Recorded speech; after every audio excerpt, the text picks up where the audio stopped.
welcome to Critical Tumble, where a bunch of long-time friends and absolute nerds transcend geography through the power of Discord to play Dungeons and Dragons and critically fumble a lot. I wouldn't have said that this time, except there might be unfortunate things that I might have to call rolls on, and if they critically fumble, they might piss off a dragon. It's technically possible. I know you guys. So you know, yes, I'm looking at you. Previously, I think we can more or less sum up to previously Remi and Alisaie got married by Hazel in the middle of the Conundrum Pavilion with Remi's parents and the Five Claws of Bahamut in attendance, as well as much. Yeah, they couldn't get a whole lot in the way of guests because everybody's family is in another country, possibly dead, on another plane. But Hazel's got some cousins. And they've more or less made up the number, so when the whole "you may kiss the bride" kind of thing happened, there was much cheer and little confetti poppers, poof. Which kind of interrupts Alisaie, who just looks over and goes, "Are they your?" It looks at Hazel. Are they yours? Halflings, all of them, and they're fairly close. It's not that much space. And big cheers.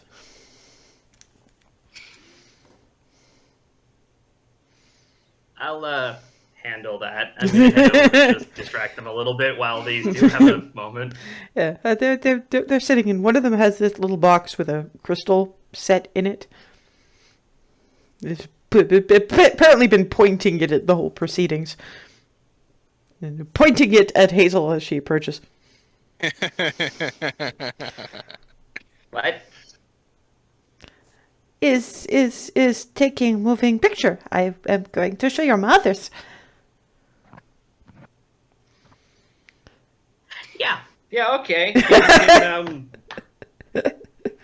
show me. It taps on a couple of different colored crystals and poke, pulls out the crystal, rubs a thumb under it, and it shows the start of the ceremony. With very quietly, you kind of have to be close up to hear it, the actual words. So, yeah, at this point, my eyes are the size of freaking dinner plates, and I'm just kind of fully... I'm imagining Clarity's been... Yeah, I'm imagining Clarity's been watching this as well, just because it's Clarity, and it's something new and magically innovative, so...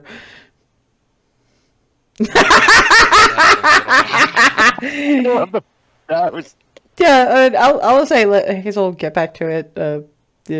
Sort of does it. Where were we? Goes back to kissing her. That lasts for a couple of minutes, and then, there you go. Remi eventually untangles partly and takes Alisaie's hands. And... she hasn't let go of Remi's hands. So it's not taking. It's possibly squeezing, but not taking. She hasn't let go yet. Alisaie already moved her own ring to the appropriate finger. Oh yeah. Okay, so Remi looks to her hand and takes that ring off and then offers it to. And she does. It's just you really are a traditionalist, aren't you? And she puts it on the appropriate finger. There is one other thing. Is this about this? Yes. The enchantment on that will let you fly your wings for significantly longer.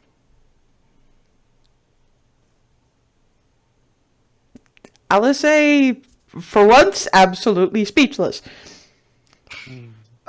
Okay. Gives up while she more or less collects herself back to kissing Remi, because that's, and then she disentangles from that and lets Remy get her breath back, because that was some significant smooching. And then just okay.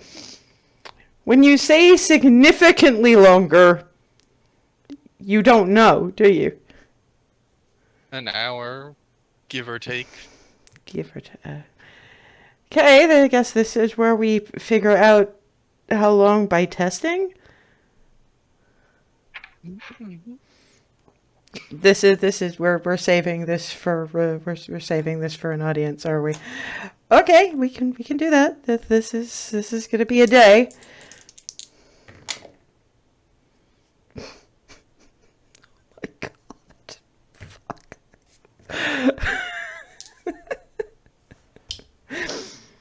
That's a 1 in 100 chance. What the fuck?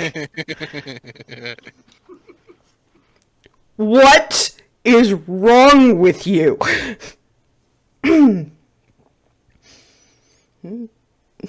Alisaie activates them, and for about a second, there's nothing much at all beyond ow. At which point, physical fucking wings. Just ow! What the fuck? Oh boy. I had to roll 100 on percentile dice for that. Guess what I rolled? What the? God damn it, Bess! What is wrong with your dice? I don't know. This is gonna get really stupid. But I said it was gonna be a thing, and I meant it, and now I can't really take it back. I mean, I could, but fuck it. The dice have spoken.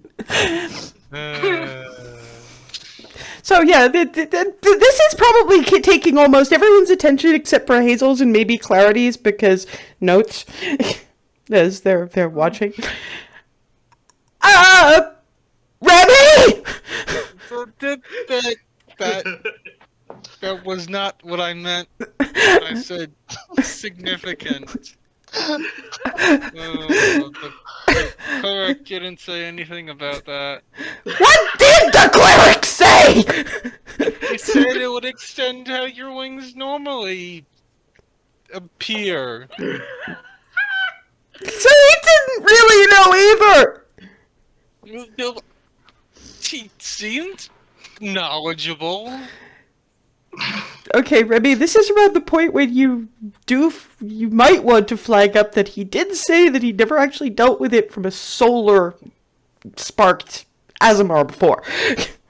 I mean, he hasn't interacted much with an Azamar that has that kind of bond you do to a solar. But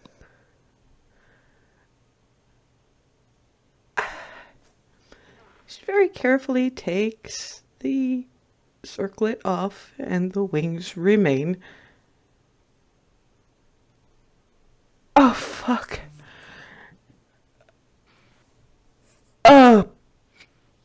I mean, there's upsides? This, there's gonna be some adjustments here. Crap.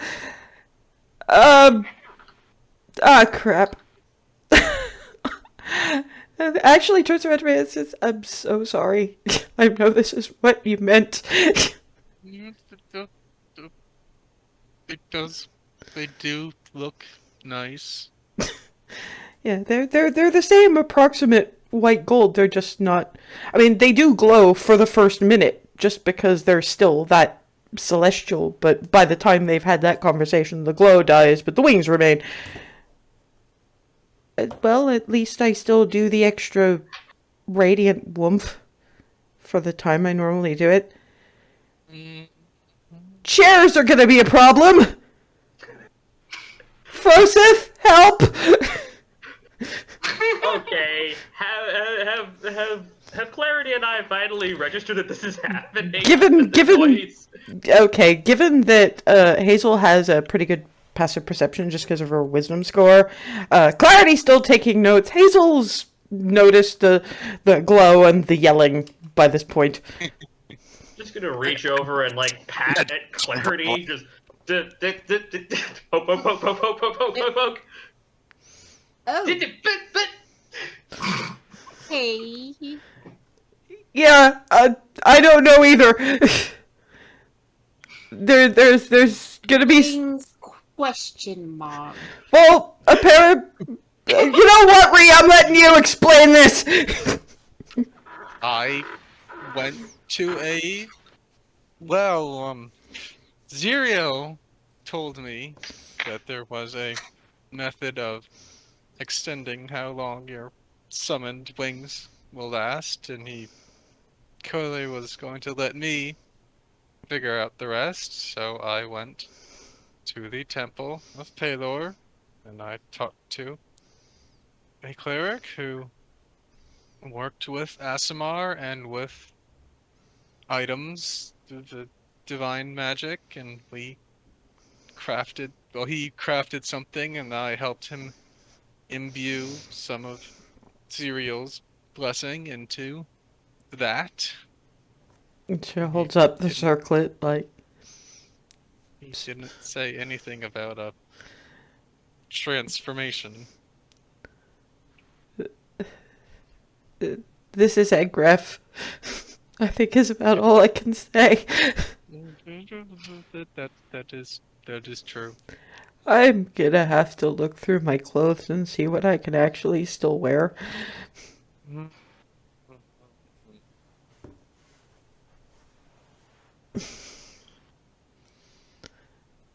Oh boy.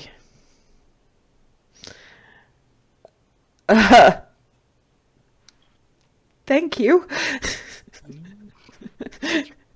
Your book. It's a nice circlet. Yeah, yeah.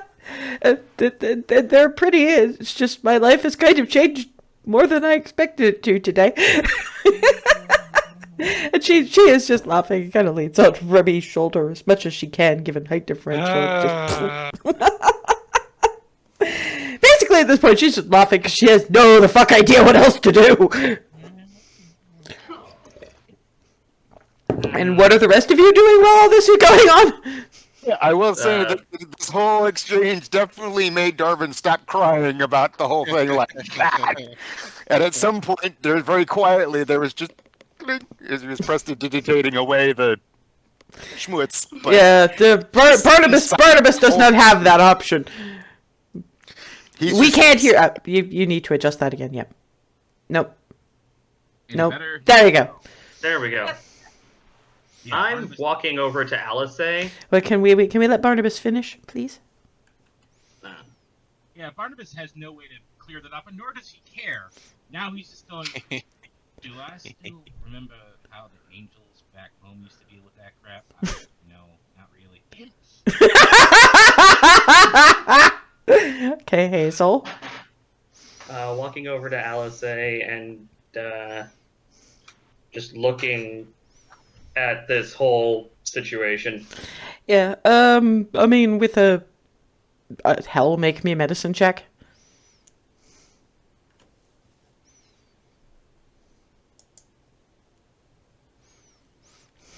Yeah,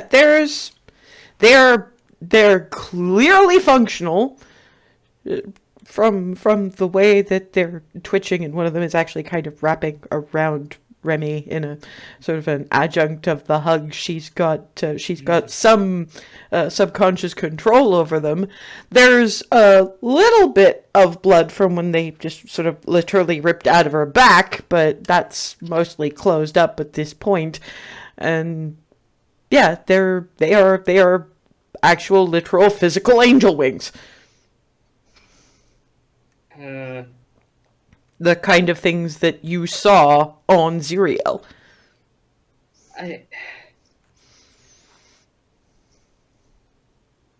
Alisaie, the first thing I'm thinking to do, given physical transformation, is is the remove curse sort of right? But does this even apply? I don't think this is a curse. No. I'm hoping it's not, because then that's a whole nother layer of weird nonsense that we were not ready for. I mean, You especially, considering it's happening directly to you. I mean, I've adapted to other shit before. And for Oh, times boy. when I need to be less conspicuous, well, let me see if this works. And it does disguise self, and she basically looks like herself without the wings. Oh. Well, there's that. I have to be careful with them, because you can still feel this shit. It drops it. Why don't we ask Serial about it tomorrow? Fuck that! I'm not getting involved in this! I didn't do this! Oh, that fair. That's My brain power right now is enjoying my wedding day and honestly deciding whether or not I want them gone. Yeah, there's more just the fact-finding talk with him. Yeah, this is on you, because I put the thing on. I switched on the wings, and now I have wings. Like, We can get back to the wedding. I might actually need a minute to calm the hell down. Okay. I'm gonna go see if these work. I'll meet you guys at the farmer in the dale in like a half hour. Okay.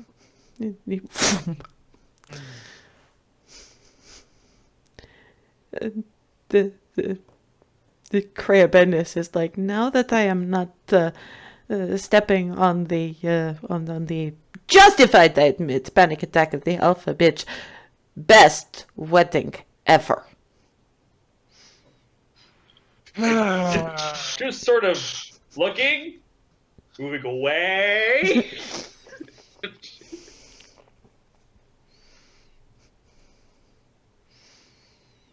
You do have calico cake. So you wanted a charm of sorts to make her wings last longer, and you came to Agra for it? You was a cleric, not a. Yeah, she's not gonna finish that sentence. He creates things, no? We do everything to the absolute best of our abilities. And not to mention the fact that if it is the gods, here, back me up on this, if it's to do with the gods and their primary servants, it would not have happened if they did not want the chance for this to happen.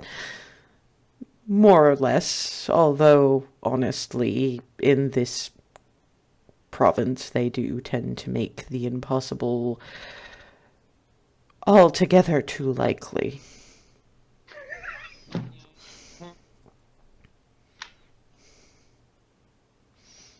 It was a lovely thought, and once she has got over the shock of it, she might actually enjoy it. I would. But then again, I don't have to worry so much about it because I have, well, you know. Anyway. It's like a warning of it, isn't it? That's why I said when she gets over the shock of it. We have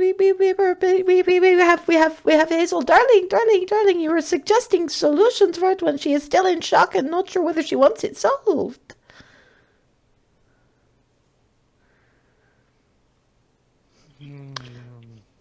Yeah. Sometimes a problem is an opportunity in disguise. Yeah, exactly. Why don't we go to the food?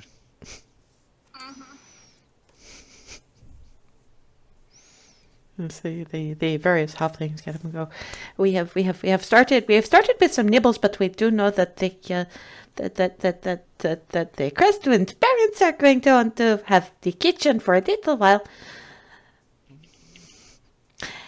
They're kind of Thank going. you. They're going. Yes, well. Amel actually wanders up to Remi and goes, I know you didn't want us having a conversation with Crea Bendis, but that's a bit of a length to go to distract us from it. Pat walks away. Thank you. Amel has no mercy. It's great. Meanwhile, Corey has sort of approached Remi on the other side and just going, it wasn't your fault, darling. I thought it was a lovely thought. It was... It just reacted interestingly with Egref as a city. This is a fascinating city, but you have to be very, very careful what you ask for here. Yes, maybe you should. I hope you will remember that before buying any baking implements. I have asked very specific questions about the things that I have looked Good. into. Good. That is good. And if they can't tell me exactly how it works and exactly what it will do, and it hasn't been properly tested, I don't buy it. Good.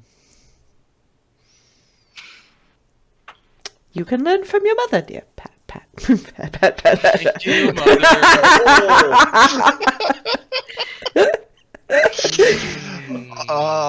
Yeah. Bad Antheus just died. Yeah. Meanwhile, incidentally, this is interesting for another interesting thing for Monk, who this whole thing is just the monastery is didn't completely. Yeah, it's foreign to him. He's watching and doesn't know how to react or how to process it. So just kind of trying to process. Yeah, so he's locked in. He's locked in the monastery. Did not prepare me for this mode. Oh god, that gobsmack Music expression. You didn't have music school. Whatever it was he went through. I don't even remember. Like, at this point, he doesn't even really remember what he went through. He's just whatever the hell I've been through did not do. Mostly tutors and apprenticeship with his dad. What? Oh. And at that point, going back over, I go, wait a minute, alterations. And now he's kind of gone down that rabbit hole. I don't think Dad's ever had to deal with this.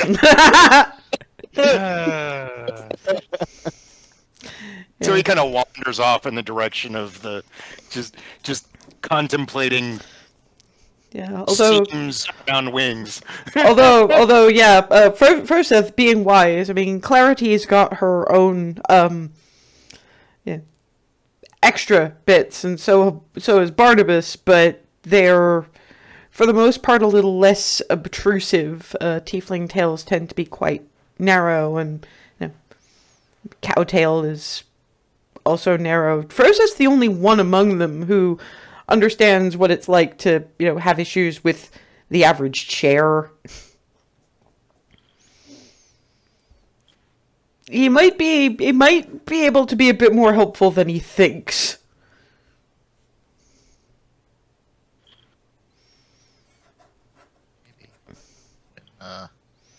When she's back from her processing. Yeah, 'cause she did. She was like, Furseth, help, but he was still in, I can't process this, so so she decided she was gonna go and try to think some things out, probably at the top of a very tall building somewhere, because that's how she do. Sitting like a unreasonably attractive gargoyle.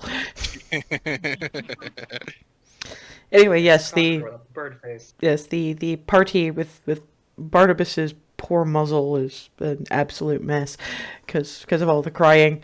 Oh dear. Barnabas, do you want a hand with that? I'll be alright. I'm fine. his fur is matted on the muzzle. Barnabas. Mats. There's not much that can be done till it dries. Sorry. I can do plenty. You do remember prestidigitation and that she can do it. So it occurs to you, the intelligent, after a moment, that that's what she's asking. Oh, yeah, if you wouldn't mind. Hands round the symbol. Mark lights up. Poink. Yeah, your muzzle is clean and you faintly smell violets.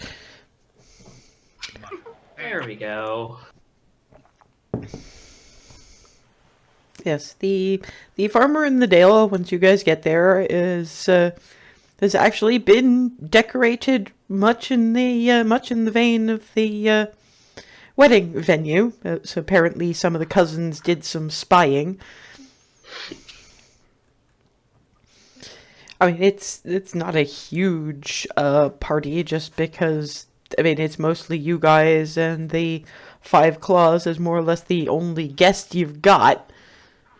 Corey and Amel, but they have to abscond into the kitchen for bits and pieces. But they've already laid out some finger food kind of bits and pieces, and they've opened a couple of bottles of wine and some of those soft drink things in various flavors. So there is Remi goes stuff. for the food. Why am I not surprised? So Remi, beeline for buffet. Probably wine first. It's already been a day for the poor thing. No, seriously, what is wrong with you? I'm just gonna let that happen. I'm not interfering. Yeah, and you do have cousins flagging up the various bits of finger food because they're just going. We tried to have the dwelling places of both the bride and the groom represented. I mean, yes, we normally cook Goldendale food, and there is some representatives of that over there, but and the food of the people is a little bit hard to emulate. Particularly for finger food, because mostly they just have food. But starts. Thank you. We're just walking through the Belarusian items in the buffet. Yeah, Remi feels a bit more at home at the various bits of. In some cases, almost street nibble you find at the buffet.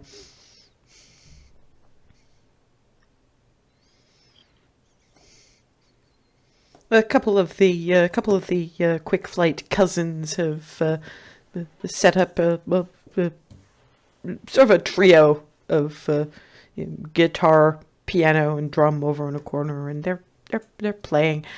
And one of the quick flights sort of runs up to them and has this mutter conversation of you might want to maybe try to keep it to a less. I mean, celebratory, but maybe a little less loud and raucous because they had a bit of a shock. It's quieter playing. So, any conversation over the next half hour or so? Because Remi is basically. We're just trying to keep an eye on Remi from a distance because she's. Give them a minute. Give I mean, she was hesitating with offering going with Alisaie, but she was thinking, no, she's probably going to want to be by herself. Remi sits down awkwardly where she would be expected to sit. There doesn't sit. They don't seem to have set up a place to sit as yet. That's probably going to come when more sit-down food has happened. There seems to be This seems to be more of a party area, and if Remi is looking around, she'll get one of the owners sort of coming up and going, for the actual dinner, there is more of a function room in the back, but the cooking has to happen first, and I think the other married needs to be here, so we'll. She'll be here soon. I know. No rush on the dinner. I know, everybody knows. It was kind of not subtle, I am afraid. No, we're not good at subtle. No, and the only thing we like more than innovation is talking. And when we get to talk about innovation, then that is wonderful. So I imagine most of the city knows by now. Thank you. And then she goes back to the wine bottle. And she just sort of turned around and think, but I know that you probably don't want to hear this, but I thought if you heard it now, it would be less of a shock for later on, and now you have a chance to get over it before she comes back, and then you can be properly supportive. Thank you. Bye-bye. Keep that in mind. Just, yum.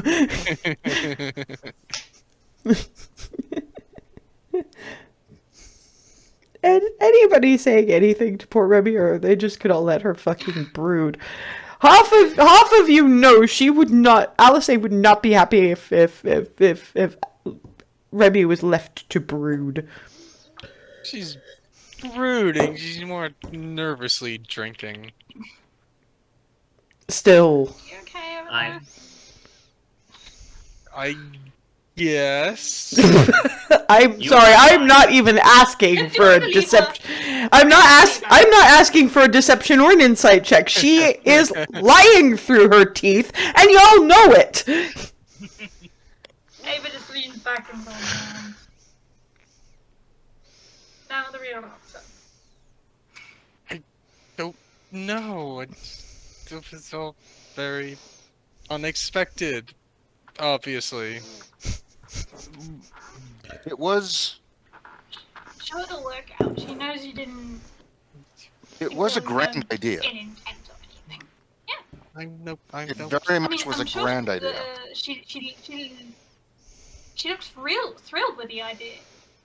I mean, you know how much she loves freedom and flying. Yes, under normal circumstances, it would have been perfect. It just took a slightly unexpected turn. It was a bit more of a surprise than than then obviously she originally thought it was going to be, but not an unwelcome one. There are potential snafus, but I'll explain those later if Tomorrow. Alisaie hasn't figured them out already and will tell us when she gets here. Okay. Sorry. Hazel's wise, but apparently not that wise. Furseth's wise. If Alisaie doesn't figure out whatever the snafus are on their own, wouldn't it be better if you guys knew about them first? Because otherwise you're relying on Hazel and her grasp of the language to try to get that across to her. And given that her absolute first response to this was, could we remove curse with it? Is this a curse? First of this An being... unintentional magical effect that would affect. Yeah, well, but that's how she worded it. So first of this going, if we're relying on you to explain it if she doesn't see it, no. Hazel? Yeah, am I getting just nudged to the side of the head at this point? I'll do what I can for explaining potential pitfalls.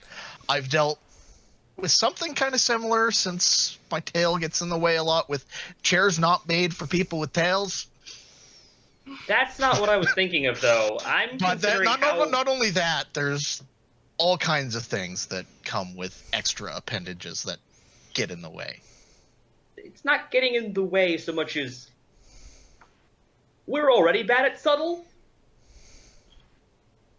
And this sort of thing puts an even bigger magnet. Well, I think she's probably do well the aware of illusion. that. I mean, Yeah. disguise self is an option now. That But isn't. her want is to protect us, and you know how she gets about it. How about we let Furseth finish what he was saying? Yeah. I mean, like, it's... There's gonna be weird things we may not think of until it comes up. like you mentioned, her blending in, that's something she already experimented with disguise self. We can brainstorm, try and figure out other things. This is something that's gonna take. Yeah. Also, for Froseth's sake, she can't hide the fact that she's Asmar anymore, unless she's using a disguise self spell. But you're an endangered species, or an endangered subspecies, and Barnabas is the only one of his kind, effectively, because, well, he's the only sapient one of his kind. There is nothing that you all could do to make yourselves more noticeable. As a group, we already stand out. Like, Yeah. I'm supposed to stand out, and yet amongst y'all, nope. I'm not complaining. I'm just stating fact. I don't mind. Remi takes another swig and has a think on this if she's ever met another humanoid of another race with natural wings. on the back. Not a humanoid. Another race that you find in the southern lands is the Aranroka, the bird people. And you have... I mean, you've met Abishai. But... Well, you don't know if they, well, I mean, those are demons as much as anything else. So yeah, you don't get those in Chromatic. You've heard things about a couple of you've heard something about very rarely you'll get the very occasional dragonborn with wings, but beyond that, it's pixies, sprites. Okay. Fey nonsense. Oh god, southern lands. Yeah, but yeah, for humanoid-sized actual species with inbuilt wings, all you've got is one that everybody but else in this group but Barnabas wouldn't have heard of, just because, again, southern lands, mostly refugees have turned up here. You've rescued a few clutches of those, same as with the Tabaxi, but the Aranrokas, all you know. Aaron-Kokra, I think, actually. Yeah, Arakakra. Yeah, Look, I did pretty well for being as shit with names as I am, and Exactly, not having expected this to come up. I would have done more research on humanoid-ish, or bipeds at least, with normal wings if I hadn't thought, it's a 1 in 100 chance. What? And then Oh my god! yeah, I was just about to say, I forgot who I was dealing with. Yeah. You are Love you, one of the living embodiments of a 1 in a million chance happens more often than not. Thank you, Tim. I'm basically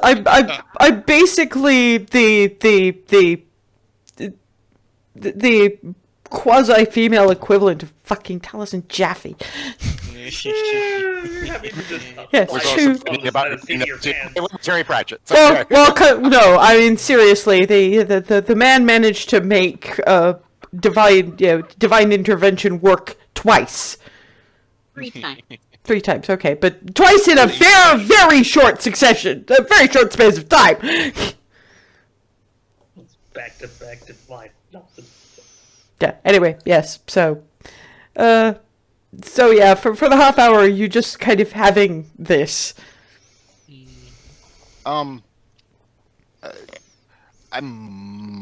It's been a while since I did any work myself, but at the very least, it should be possible to alter clothing to accommodate without much difficulty, depending on what it is. At the same time, She'd appreciate that. at the same time, Ava probably of the lot of them knows this much about Alisaie better than almost anybody. You guys have amassed an obscene amount of money, and she likes clothes. She likes to shop. And if anybody was going to be able to tailor nice new clothes, Probably be an actual. yeah. So, yeah, when Darvin's saying I could probably do some alterations, and she's like, and deny Alisaie the excuse to whole new wardrobe. I mean, I'm sure she'd love the gesture, but maybe someone who's more used to doing it might be better. And she loves shopping, so I mean. Yeah, that's a very good point. Lemons into Never mind. lemon juice. I'm imagining a lot of halter tops. To be fair, she does wear halter tops a lot because she's been. But the thing is, that's always been because she was trying to show off the tattoos, which are now wrecked. By the way, the amount she spent on those fucking tattoos, and now they're basically useless. Yeah, I was just thinking that was a tattoo she got not that long ago, wasn't it? Or was that another one? No, that's well. No, she got the earring. Yeah, the earring and the tongue stud. But you guys knew about the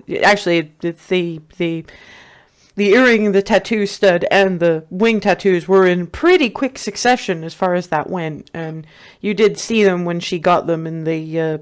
It was the day she first met Remi's parents, actually, that she got them. You saw them in that dress that she wore when she got dumped in the Shadowfell, and yet another bit of clothing that she couldn't wear anymore.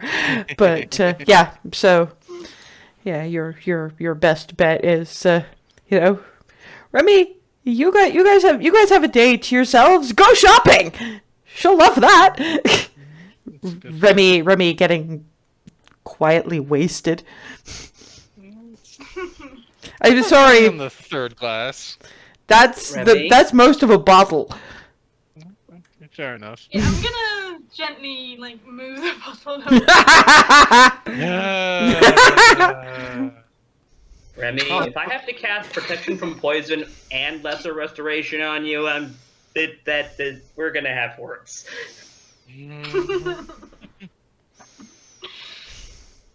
I think you're done with that for now. Fine. The rest of Darwin the just- evening, just take it slower. Darvin's gonna grab the rest of the bottle and pour himself Okay, Darwin. in the bottle.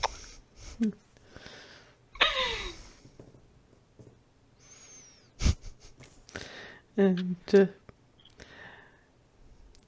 where has Flitty been all this time? I'm pretty sure that given various bits and pieces, probably been settling on Clarity's horns. In that sort of I'm gonna let them match by being the big green bow. They kind of looks over at Remi, and then in Sylvan for a bit of Hazel and Clarity, and obviously Darwin at least understands if he's wearing the helm, which I imagine he does.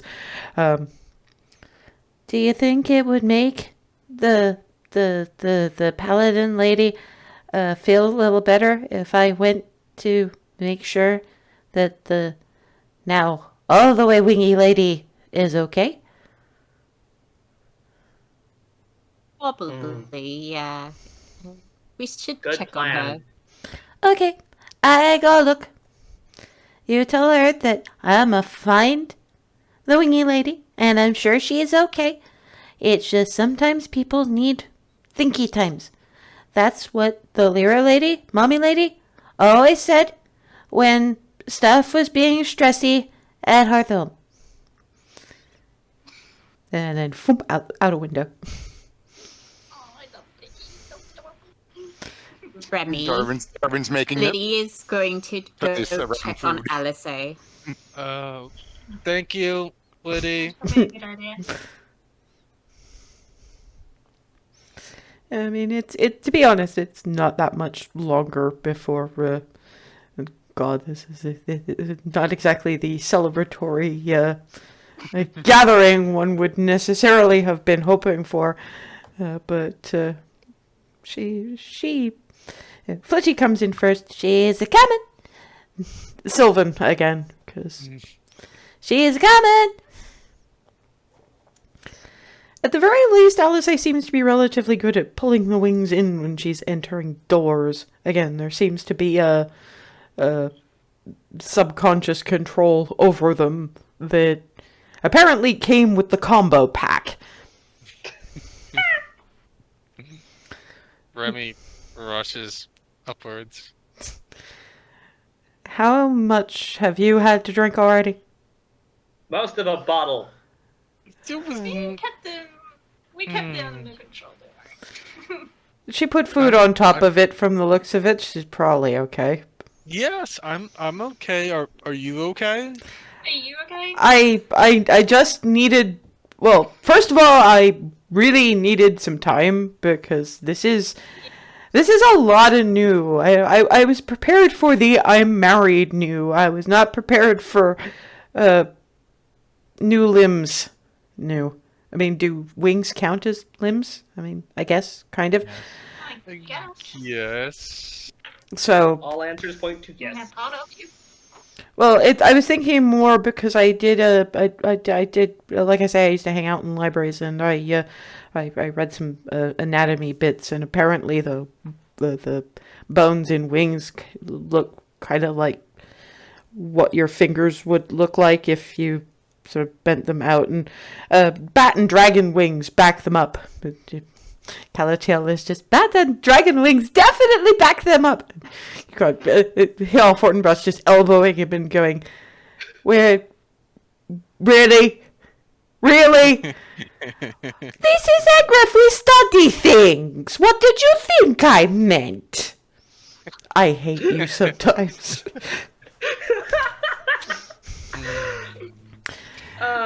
But yeah, I mean, there's gonna be some adjustments, and yeah, you're gonna have to ask some questions, and I know that I'm probably gonna have to stand there and be poked at by whoever made this. She's wearing the circlet again. It goes with my dress. Man, am I glad that this dress was mostly. Very nice. I'm glad this dress is mostly backless, though. And she had what she has done is had tied her hair in a low ponytail, just because I found that if I wore my hair loose, it kind of tangled in the feathers. Why? It's a lot of hair. Mm, That made trying to pick hair out of feathers made the flying a little erratic at first. So tied up. And depending on how sleeping works, I'm probably never going to be able to sleep on my back again. And also, more than likely, you're going to wind up with a very feathery comforter.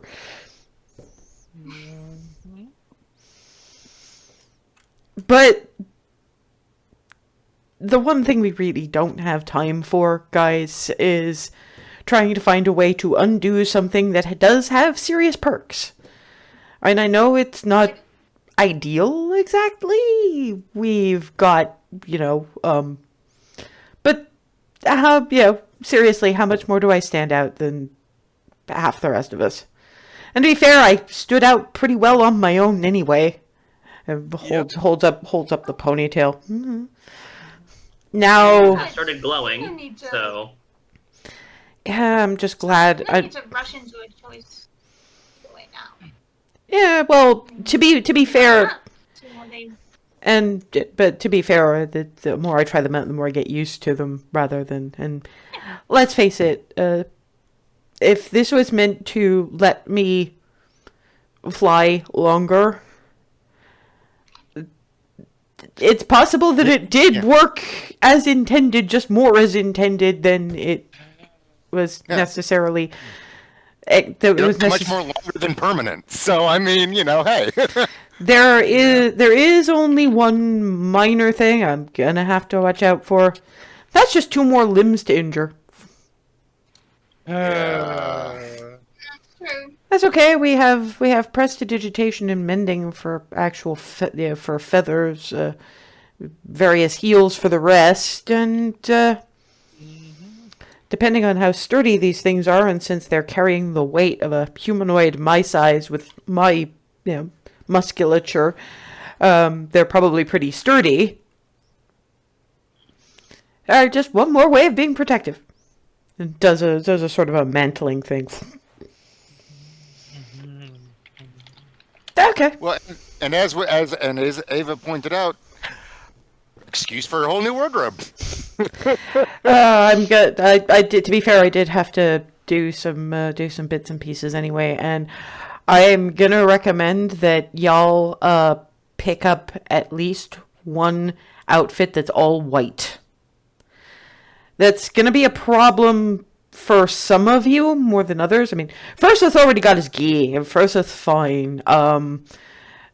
Clarity, there's going to be a cloak with a hood, but we have to get that there because they don't sell anything weatherproof enough here, and that's going to have to cover Ree's armor too. But the more white you've got, the easier it is.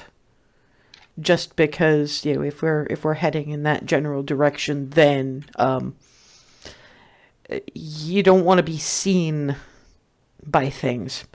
But everybody but me and Froseth are going to have to be wrapped up in proper ambuck furs and headgear fully up, face covered. The cold will physically harm you. The air hurts your face? The air hurts your everything. The air will hurt your lungs if you're not breathing it through a scarf. It's cold up there. Darvin's nodding because what she's mentioned before about all this. Yeah, but now, given that you're getting close to that time, she's underlining it. So, when you say outfit, you mean underneath the fur? Underneath the fur, just in case the wind picks up and starts blowing stuff around. Right. Okay, just so I know, because it'll be tighter up around your face, so that's gonna be okay. But sometimes the wind gets pretty harsh. It looks at the wings again. Gonna have to try and tuck those in so a gust doesn't blow me away. I think. More to experiment when we get there. Would a cloak cover them, maybe? That would make it worse, I think.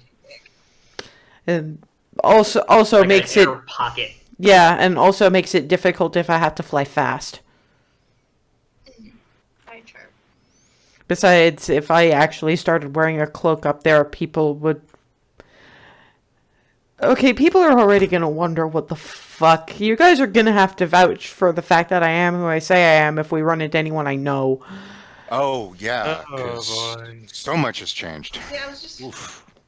Wow. Well, to be fair, almost everything has been enhanced, but that's changed. Okay, fair.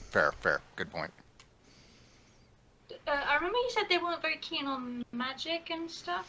It's not so much that they're not keen on it, they just don't use it. It's not... There are a few bits that are a cultural thing. They do have what we'd refer to as druids. A little bit of healing magic, but not much. But mostly the bits of magic you find aren't so much the spellcasting variety exactly. It's like my ice armor for you guys when I rage, or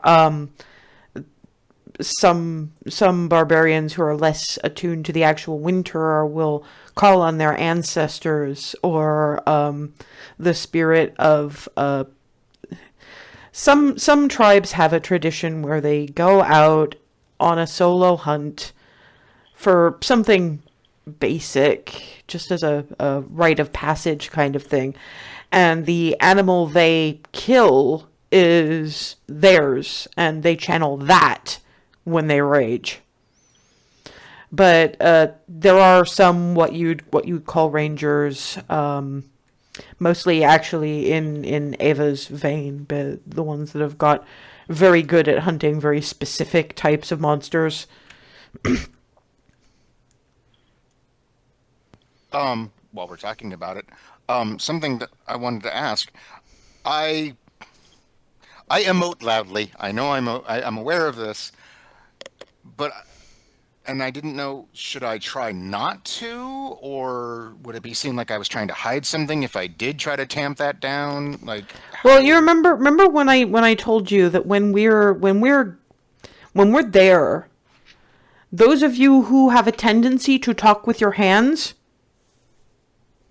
and hold them close to your chest. That Right. is a way, as often as you can remember to do it, because that is a way of letting them know that you know that you talk with your hands a lot. You're aware that that is how they speak. And if you do wind up forgetting and you accidentally flail out something offensive, then they'll know that it's completely accidental. Beyond that, I know how hard this is going to be for a couple of you. Try to keep your words to a minimum. They will, most of them know common, so they'll understand you when you speak to them. But only a few are probably going to be comfortable speaking common. Again, mostly it's because your mouth is muffled, if you're not, like me, or otherwise inured to the cold for some other reason, like for Seth. And that's not everybody. That's not even most of everybody. So, they still live out there, but much like talking with your hands can be misconstrued as an attempt at a word that you maybe didn't mean to say, trying to talk through a scarf that heavy is going to muffle your words into sounding like something that you didn't intend to say. So they will be patient if you slow down and choose your words carefully. And to be honest, I'll be translating a lot through what they consider actual language. Thank you. That's good. You have Viavaled kind of turn up behind Froseth and sort of be going, I am sure this is not usual wedding reception conversation. But since you've already started it, I'll add one last thing. Now, I understand that you will be coming up north, clearly, through this conversation, and some other word has reached me that was on the table. And I understand that you're going to want access to the Silver Vault. That takes a trial. Now, I know that Alisaie here is the only member of her pack to actually take me up on that. I guess it probably shouldn't be that surprising that I'm a bard now. She just chuckles a little. But she did the task, and you all will have to do the same. And to be fair, you don't all have to pick the exact same portion of the Silver Vault if you wanted to divide your labors somewhat. But you still require a task to do. When you reach the edge of the Aeonbach Wastes, through whatever teleportation means you use to get there, when you're ready, the pack you find there, because there's always one lingering around the place, they'll have a task for you. They'll help you with it. At least they'll help you get to where you need to be, and then get you out to Demille. It's a bit of a trek, but I thought it would save some time, rather than have you go all the way up there. All the way up to Demille, and then have to be sent all the way back out again. So, when the pack asks you to do something, I'm sure you probably would have done it anyway, because you are kind-hearted individuals, and you would feel the need to pay your passage, depending on which ones of you were doing the thinking. But do be aware that when they ask for something of that nature, it'll come from me. And that's all we're going to say about it, because this is a celebratory occasion. And as I'll be hosting you, as I always host new arrivals when they finally reach Demille, it's another reward of sorts for taking that trip. I think I'll have myself a little bit of an appetizer for the conversations that we'll be having once we get there, because that's part of why I invite people to have their first stay in my abode and their first meal with me, because no one leaves my table until they have told us 3 things about themselves. And they'd best be interesting ones. Be prepared to elaborate. You shouldn't have any problem with that, looking at Darvin. Looks at Froseth, puts a hand on his shoulder. I'm sorry. But that's the rules. It wanders over in a vol-au-vent direction. She is right, you know. This is important shit. And it's already been a day, and it went in a direction we really didn't mean it to go. It's still a celebration, and honestly, at the end of the day, it's kind of more of one than it was originally. For all, it was a shock, that's all, but, I mean, now I don't have to worry about how long I have until my wings wear off. I'm a little narked about the amount I spent on that tattoo, which now has wings coming out of, yeah. But it's still, I mean, you're right. I have an excuse to go shopping, and yes, I'm taking you with me. Looking at Remi. And we'll see what casual wear we can find for you. Maybe we can tempt you a little bit away from the simple linens and leathers and that kind of thing. Maybe get you something something. Maybe we can get you into a slightly more tactile fabric. In more than a negligee. From the kitchen, Corey. Good luck, Alisaie. I've been trying for over a decade. Mother.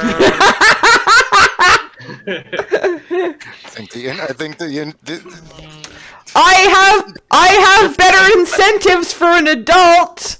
There you go. Alisaie. Laughter from the kitchen. Different incentives here. Also, only 3 things? Damn, I'm gonna have to narrow it down. Oh well. Maybe stick with things that she'll find interesting, and look at that as the challenge, not just whatever comes to your head. Hopefully by then you'll have had a lot of practice for not saying the first thing that comes into your head. Because keep in mind, she's gonna ask questions later. So the 3 things that you tell her, you better be prepared to endure a pop quiz. Oh yes. Not sure what I can tell about me. Rika! I have to think about it. Ava. You have lived a fascinating life. You can tell her the things that you learned as preparation for being the head of a noble house. You can tell her how you survived the raising of your household. You can tell her how you wound up with a barbarian for the wastes as a pack sister. You can tell her which city in this country you liked best. You can tell her about your favorite adventure, your favorite color, your favorite food. 3 things is, it's not that you don't have anything. You have too much. Does the Will Smith thing at Darvin.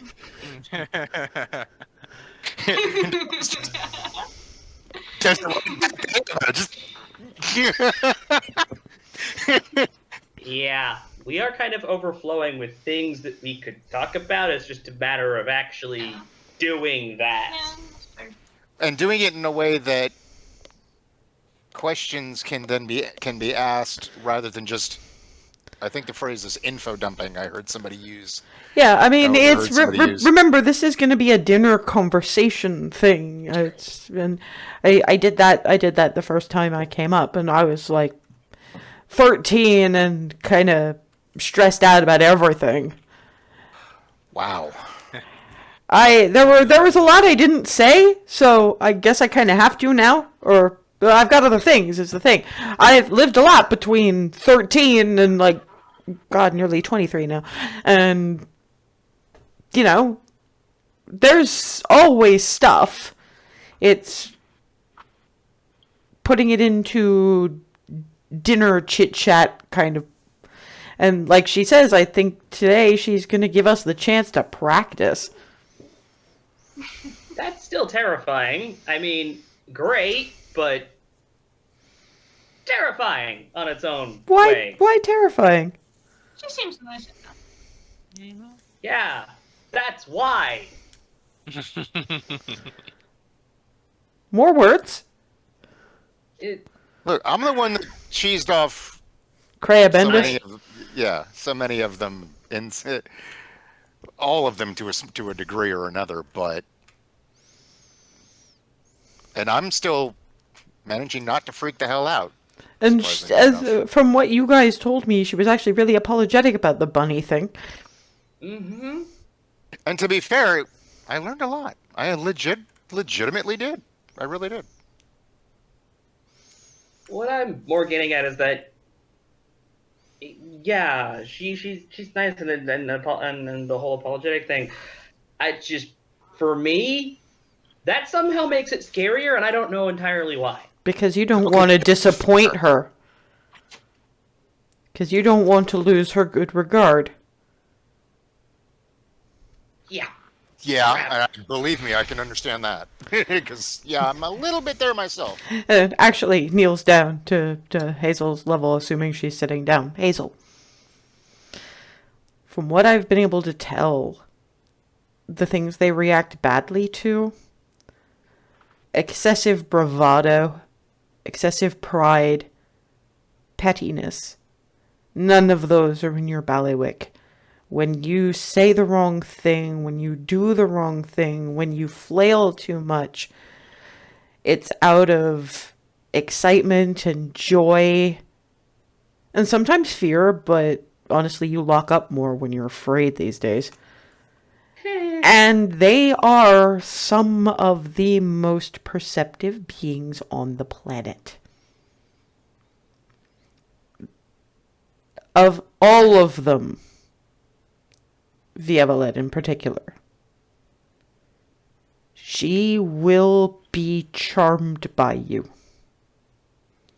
By just who you are. Clarity, tell her. You've got the same outlook as Violet does. You must be able to reassure her.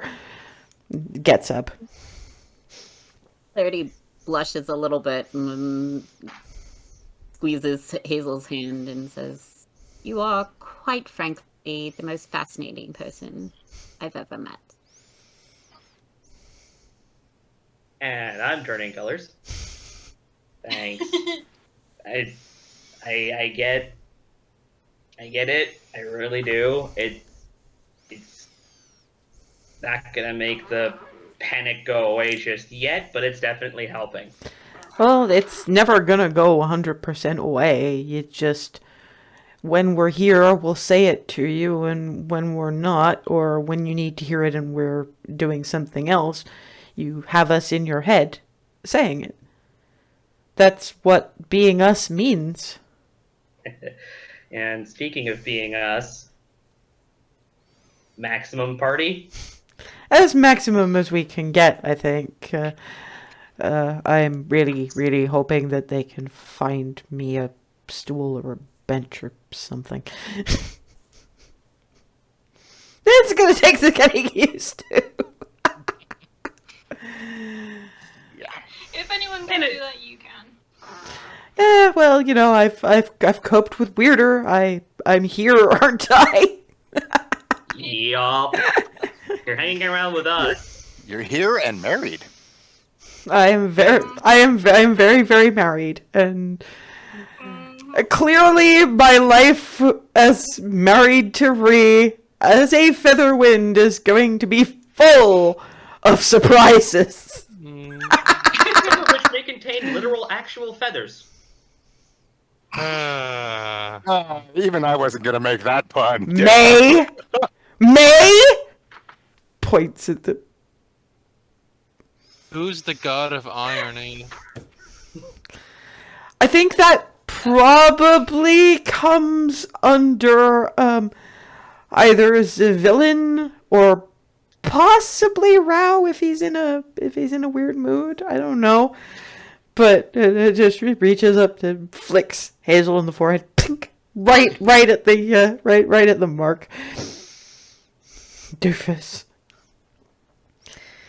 And on that note, we're close enough to break time. When we come back, we'll deal with the prelude to dinner with Vievaled and watching you guys share a banquet table, as it were, with the 5 claws of Bahamut. Wow.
And we're back at the reception, which has taken a little bit of a turn because of a wedding gift that did a little bit more than people expected them to do.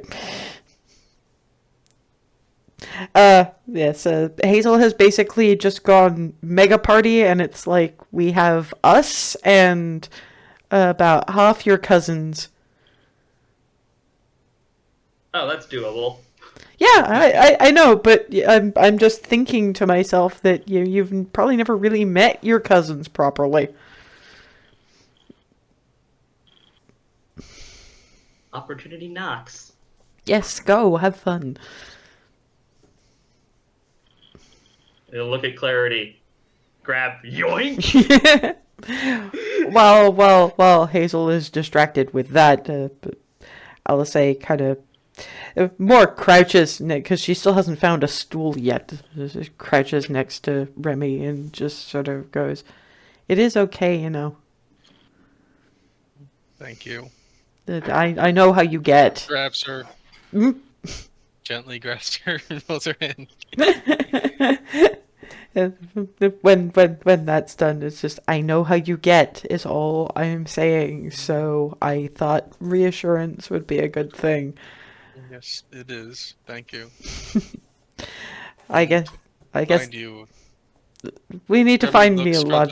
Like the staff member from. They're actually currently bundled around Hazel.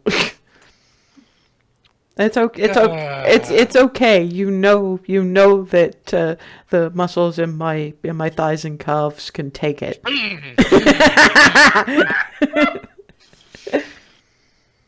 Yep. Yes. I used to walk through snow like hip deep every day of my life, is all I'm saying. If you want to take it, looking at Darvin with his, if you want to take that to places, consider who you're taking it to places about. I'll be right back. I'm going to get you a stool. He walks over to the group around Hazel. Taps. Who are all they're all giving various names, and then, hello. Hi. Do you have anything by in the way of a stool or a bench for a friend? Regular chair is not going to really work. I will go and I will look. Thank And you. then you cross Hazel's hand. Really sorry. Have to go to work things now. Bye. Boom. Sorry, Hazel. Well, as he's trying to get out, the ones that, because Hazel can only listen to a few people at one time. They've kind of muscled him in. It's like, and you are a friend of Quick Flights and Hearth Hearts. Hello. And they start introducing themselves and asking like questions from like 5 different directions, and most of it seems to be about. Oh no, you've got your own group. There are a lot of Quick Flights, cousins upon cousins. I'm just gonna enjoy getting swarmed now. Yeah, because you're getting questions about how the farm is doing and how many kids do they have now, and asking when you say how many, asking you for a rundown of them, and then asking about because Clarity's there as well, so they're asking her lots of questions as well. Just what do you think of the place? Are you the Clarity that Tweelia was talking about, who was going to help take over the farm when? So are you? And then the couple of the workers are going. So one day, are you going to make it as official as you did as they did?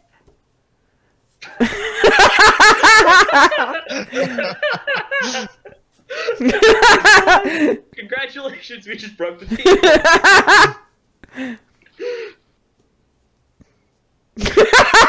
Nothing's good. Coterie.exe has suffered a critical error and must now close. Yes. One of the Potters of the one that they numed Potter's back with the bench longer than they are tall. It sets it down, sort of kitty corner to Remi's chair. Boonk. Thank you. back to the group and the scree in front of Darwin. I did the thing. Yes, thank you very much.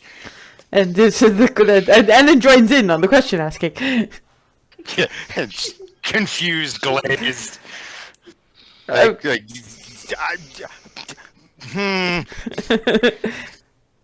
Trying to stick to single word answers as much as possible because it's question. So it's like yes, no, I have no clue. I don't remember. I was drunk at the time. and then there is at least one that's you're the one that made up the adventurous abomination. Yes. What? Yeah. What was your inspiration?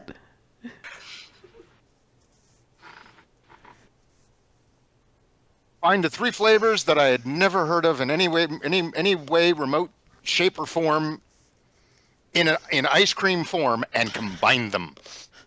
And they keep lobbing. Mostly they're asking things like, "Have you heard of X, Y, Z?" And a lot of them you haven't because they're pretty specifically. Nope. And in the middle of that, there's always we must make sure you try it. Yes, I will. Look, I invented the adventurous abomination. I am willing to try anything. You're very much like Hazel this way, yes?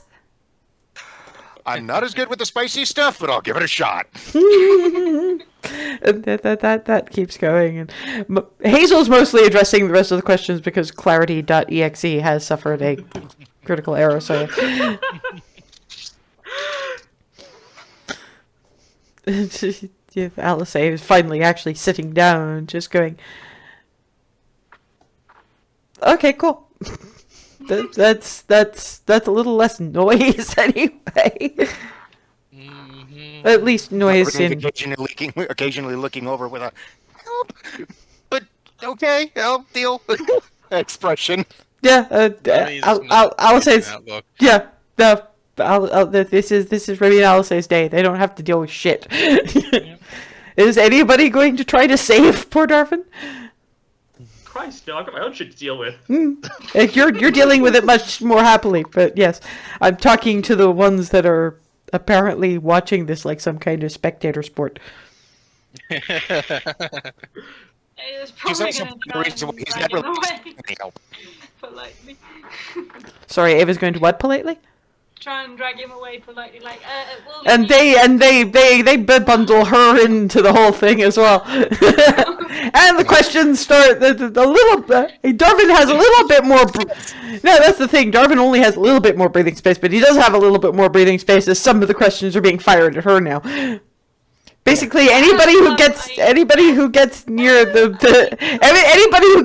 the Hoffling huddle is going to get this. As they pull her, and I just go, "Hey, we knew each other as kids." And the questions increase. We're sorry. Thank you for taking some of the aggro.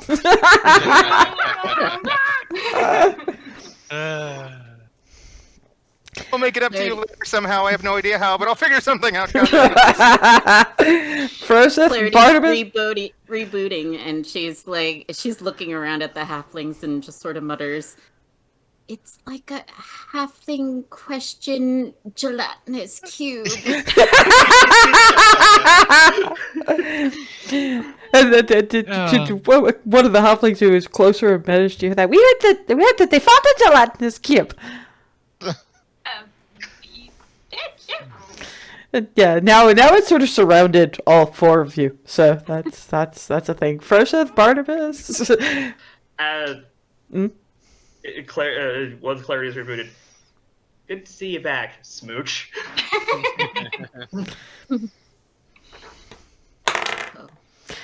That's a very poor self-control roll. Some of the questions go back in the direction of how is your relationship going? Because you look very cute together, kind of thing. It's fun. A lot of fun. Mischief abounds. What kind of mischief? What kind of mischief? Is this the sort of thing that is it? One of them is this burst of Sune mischief? You've been hanging around with Maddie too long.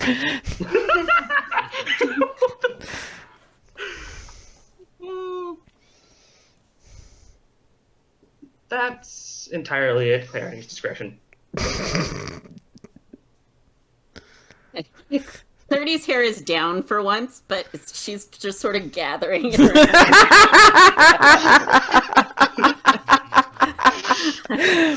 So again, I'm nudging in the direction of the two quieter ones. Froseth, Barnabas, are you going to try to help these people, or are you going to stay out of blast radius? For Froseth, it's stay out of blast range. He knows how he is in those kind of situations, and sees no point in getting dragged into that. What he said.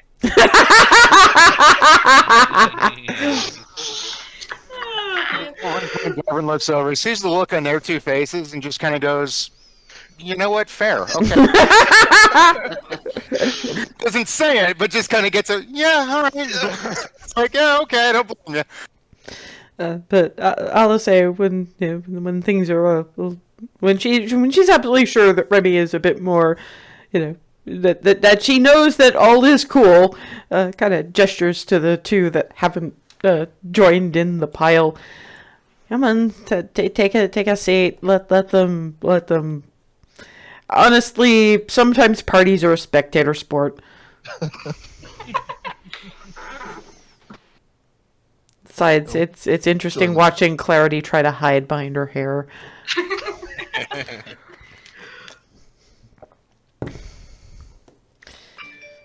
And eventually, after if Froseth has anything to say, or Barnabas, well, there's quiet moment. No. Well, Quiet moment. Yeah. Although Alisaie does ask, so is any of this like weddings that you'd have in Ravnica? I mean, yeah. It family. Yeah, it's pretty similar. I mean, a wedding seems to be a wedding. You know, everyone's generally happy, and I can't really think of too much different, really. That's fair. And look, like I say, I don't know. We have pair bonds occasionally, but this kind of thing is a little new to me. Well, usually all the governors aren't in attendance at a wedding, but otherwise, Yeah, to be fair, they're watching the Hoffling dog pile and giggling for the most part, at least in Calatiel and Vievaled's case.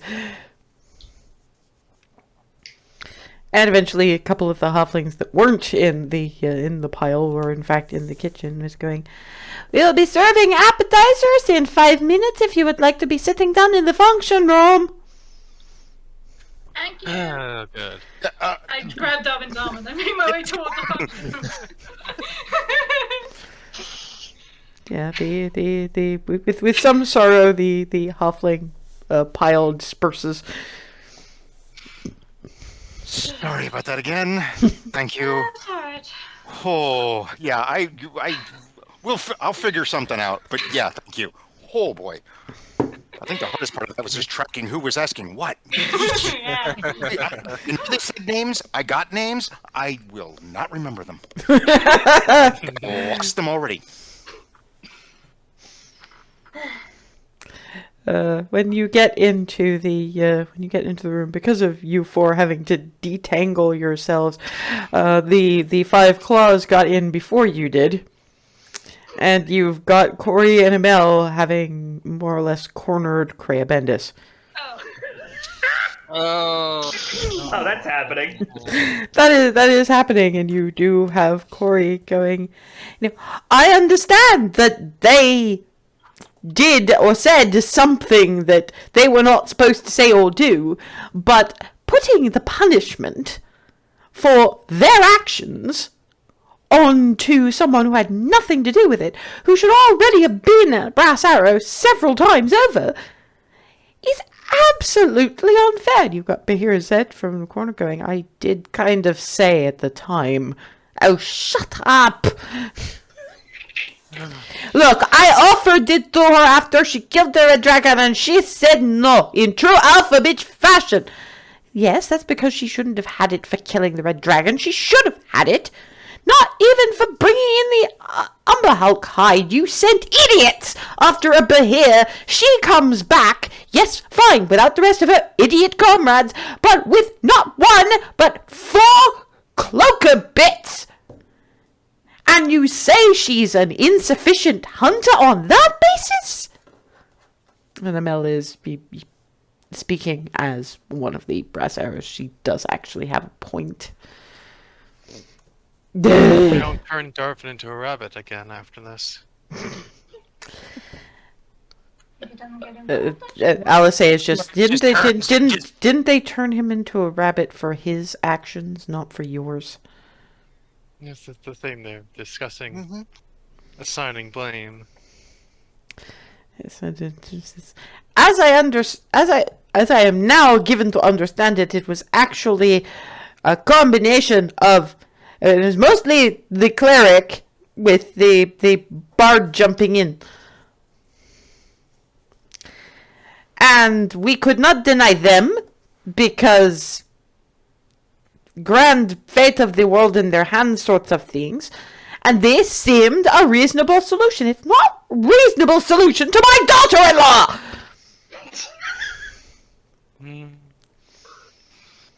All right, then what would you suggest I do?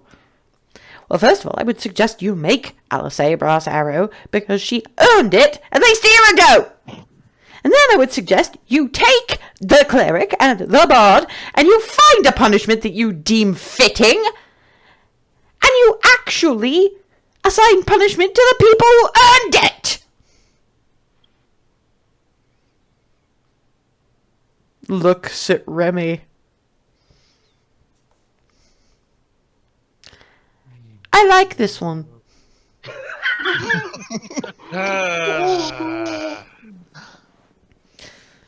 And then looks over at Hazel and Darvin.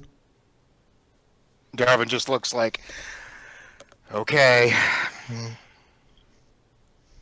Now what am I to do with you? For pity's sake, this was like months ago, and surely whatever it is that she's not supposed to know, she's clearly been discreet about it. Is it really that bad now that she's a proper member of their group and everything? Because the entire group needs to know that sort of thing, don't they? Whatever it is. And you don't know what it is. If it's what I think it is, they haven't said anything about it. I am desperate to know what you think it is. Remi, make me a perception check. You're the one who's closest to this whole mess. Dear God. Oh. Yeah, you're the one who hears... Remi's the one who hears her mother leaning up to Crea Bendis and saying very quietly, "Let's just say that my daughter-in-law is not the only one in this room with wings now."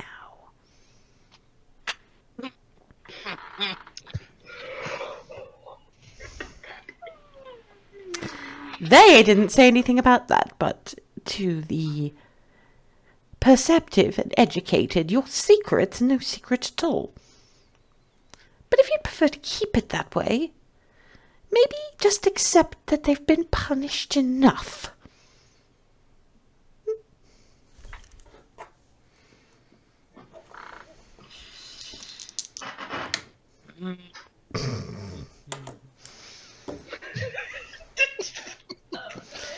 Looks over at Amel and going, "And you married this?" Maybe it was who I was technically working for a while, but let's just say that alpha bitches are sort of my jam. I did raise one after all. Oh. Need another drink.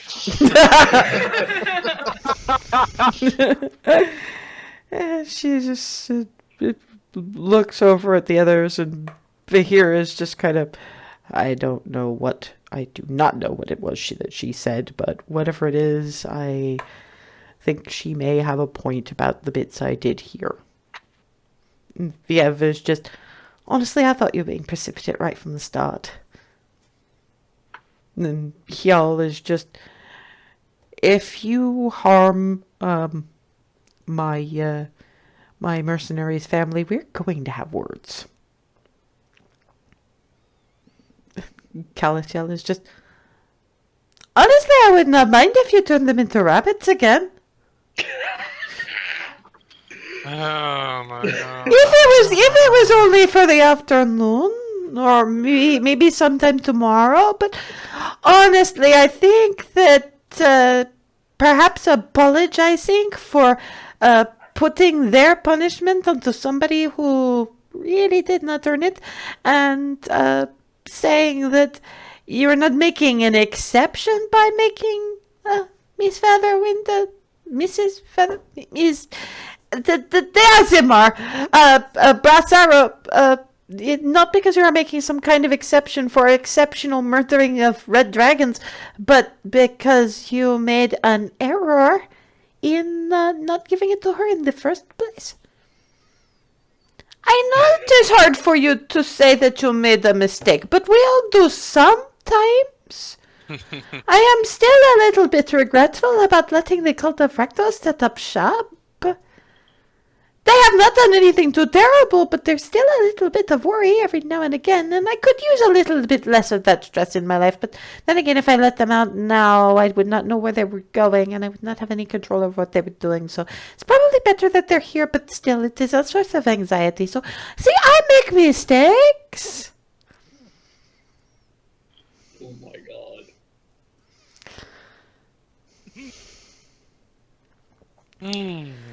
god.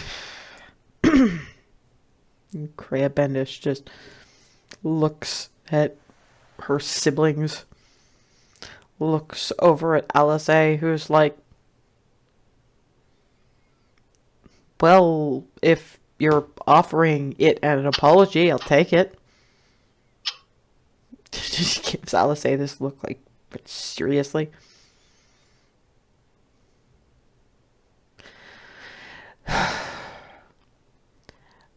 It was ill-advised of me to not have to put others' punishments onto you.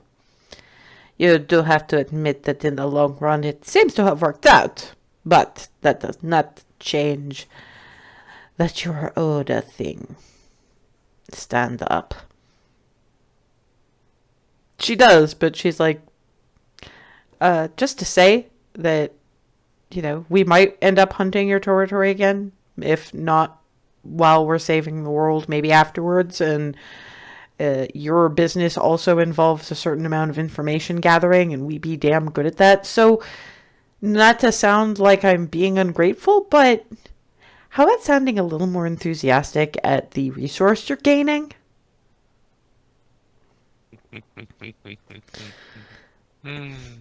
I was trying to maintain a certain semblance of cool, I suppose, but you do also make a point. I feel a little bit ganged up on by now. Well, yeah, maybe, but there's going to be good wine and better food later to ease the pain. And I am reminded once again why I like you. Puts a hand on the on her arm in the same place that most of y'all wear the mark of the brass arrows. And then she turns around to Clarity and is like, Clarity, Millereth, yes? Yes. We haven't officially met properly. I am Kreia Bendis. And I would like to know what you have aided in killing with these people. Well, there were The Abishai. cockatrices. You did not kill the Abishai. I mean, I was there for the blue dragon, but I was mostly getting wailed on with lightning. So, Okay. You helped with the purple worm. a purple worm and Her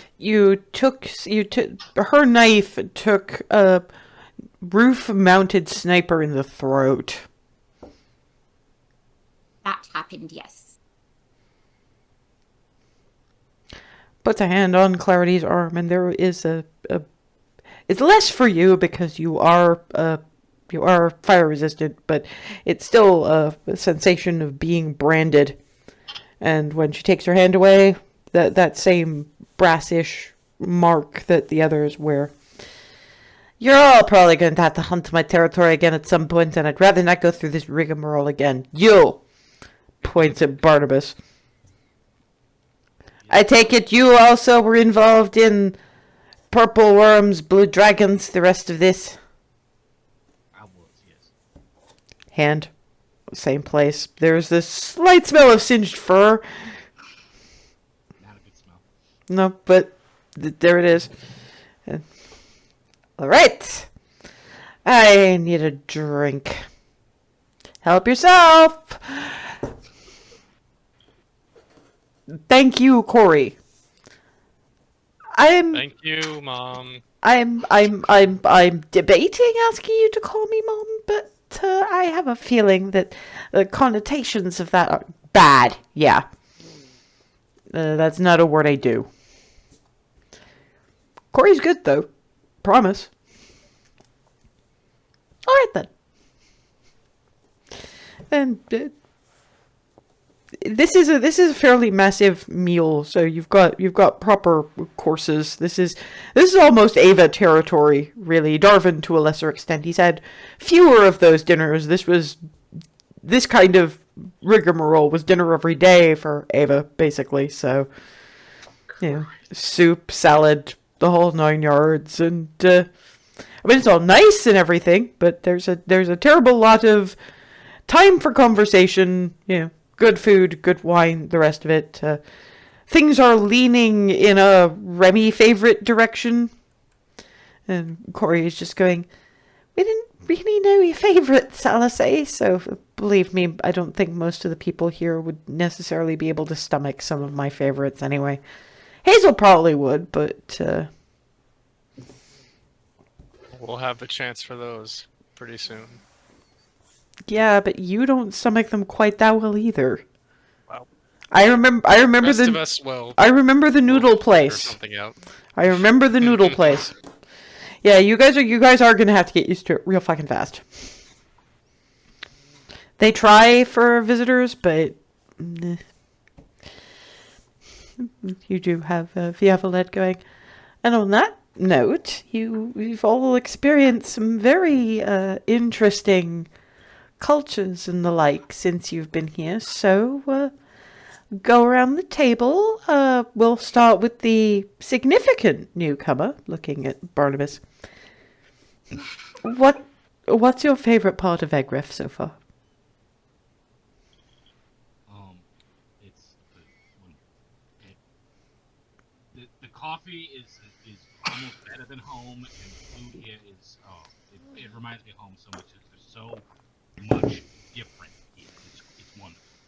Any particular favorite dishes, eateries, whatever that you've had so far? What was the name of the sweet place around here that? Well, there's the candy shop that's literally I honestly don't remember what I named that, but then there's the chocolate place with the is that the one you mean? Yes. That's sweet. That's Sweet Tooth. Yeah. Sweet. Given some of your dietary proclivities, I would have thought you would have said Braggin's Big Eats.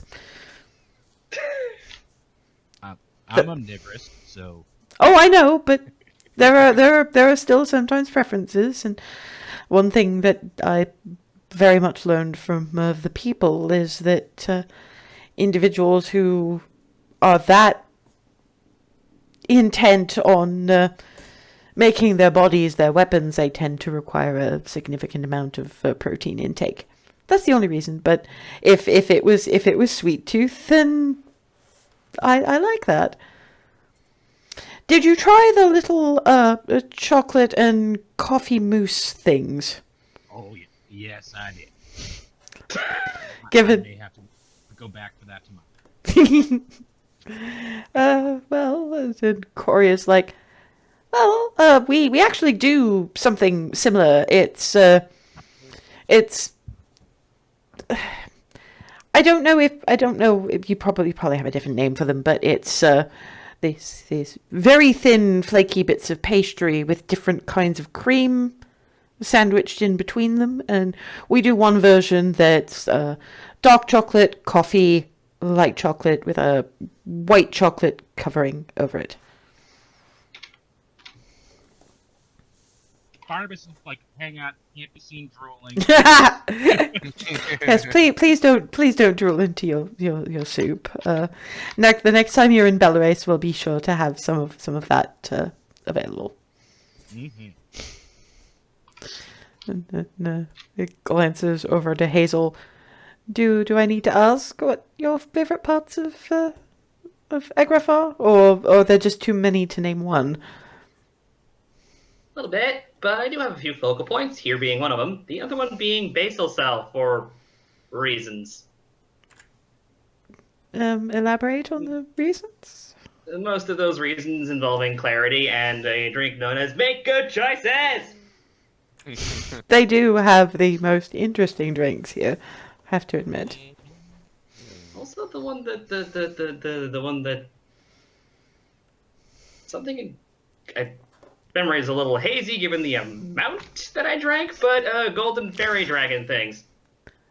And Calicellis. Oh, this is one of those ones that tends to bring out any bits of. They tend to bring out any bits of celestial, and then they shape them to your general state of mind.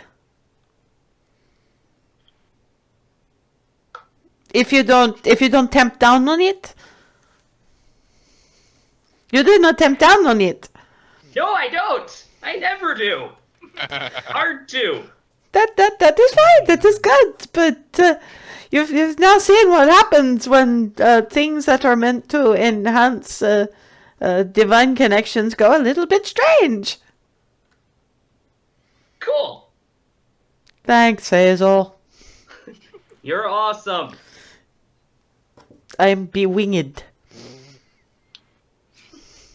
Which I guess qualifies. Yeah, okay. Yes. And it turns to Clarity. So how about you? It's not so much part of it, it's just all the inventions. I want to know how all of them work. I want to see all of them do the things that they're supposed to do, and then fiddle with them and take notes. And yeah. And Calicello is going, well, once you have saved the world, perhaps we can let you audit some of the courses at the academy. Ooh, I would love that. Yes, please, and thank you. Well, we will discuss it when we are not worried about issues. Incentive! That's nice. Isn't much before, you know. Darvin, what about you? I've been thinking. Crea Bendis, it must be a new experience.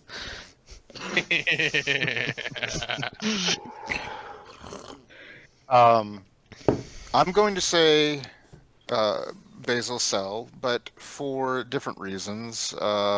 Because it was a very good illustration of the variety, just the music was what caught me there. And also just the music and the sounds of the various places and how it wove through. Each place has its own vibe or energy, and it's brought out by the music that comes out of each location, and it's fascinating, and I'm loving it. Well, you know, we like to showcase other cultures. I mean, we have our own culture, but a lot of our culture is also looking at other cultures and not so much taking them for our own, but sharing them with us and sharing us with them is not just borrowing and tweaking, is melding. Yes. And what about you, Ava? Was Sweet Tooth the place with... You're mute. Sorry, you're breaking up. Was Sweet Tooth the place with all the chocolate stuff, or was that... Yeah, that's what Barnabas was talking about. Right. That was the one with the little robot with the signs, wasn't it? Yep. What's the name of... I think it's Polly... The inn we often stay in when we're in a... The Riddler stump, Polly, yes. Right. I mean, Sweet Tooth was a lovely place. But... I don't think I know the Riddler stump. One of our somewhat lesser known inns, but I've heard good things if you like cats. Lots of cats.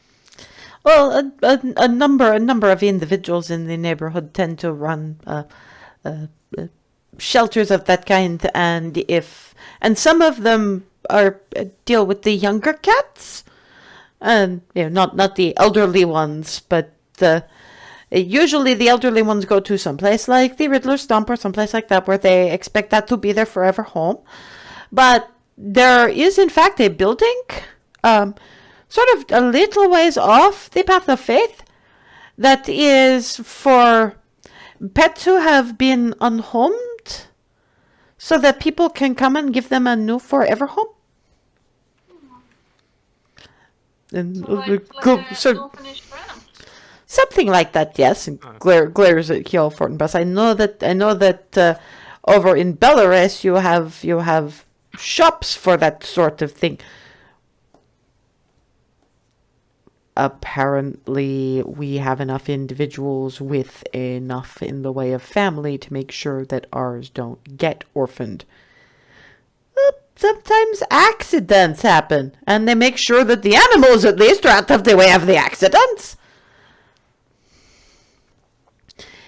In any case, is worthwhile for going to look at if you, but you have to be careful because sometimes some will simply just appeal to you and you will want to take them home. And I don't imagine that, cats, dogs, fancy rats, chinchillas, flying squirrels, sugar gliders. I don't think those would be good pets for an adventure. It sounds like a very dangerous place for me, yeah. Oh, don't worry, they would clock you as an adventurer right away. But they would simply let you be in a kitten pile for a while. Aww. Alisaie is like, do we need to let you be in a kitten or a puppy pile for a while? Oh. Me probably That's puppy. difficult. Well, maybe we can manage a brief time in both.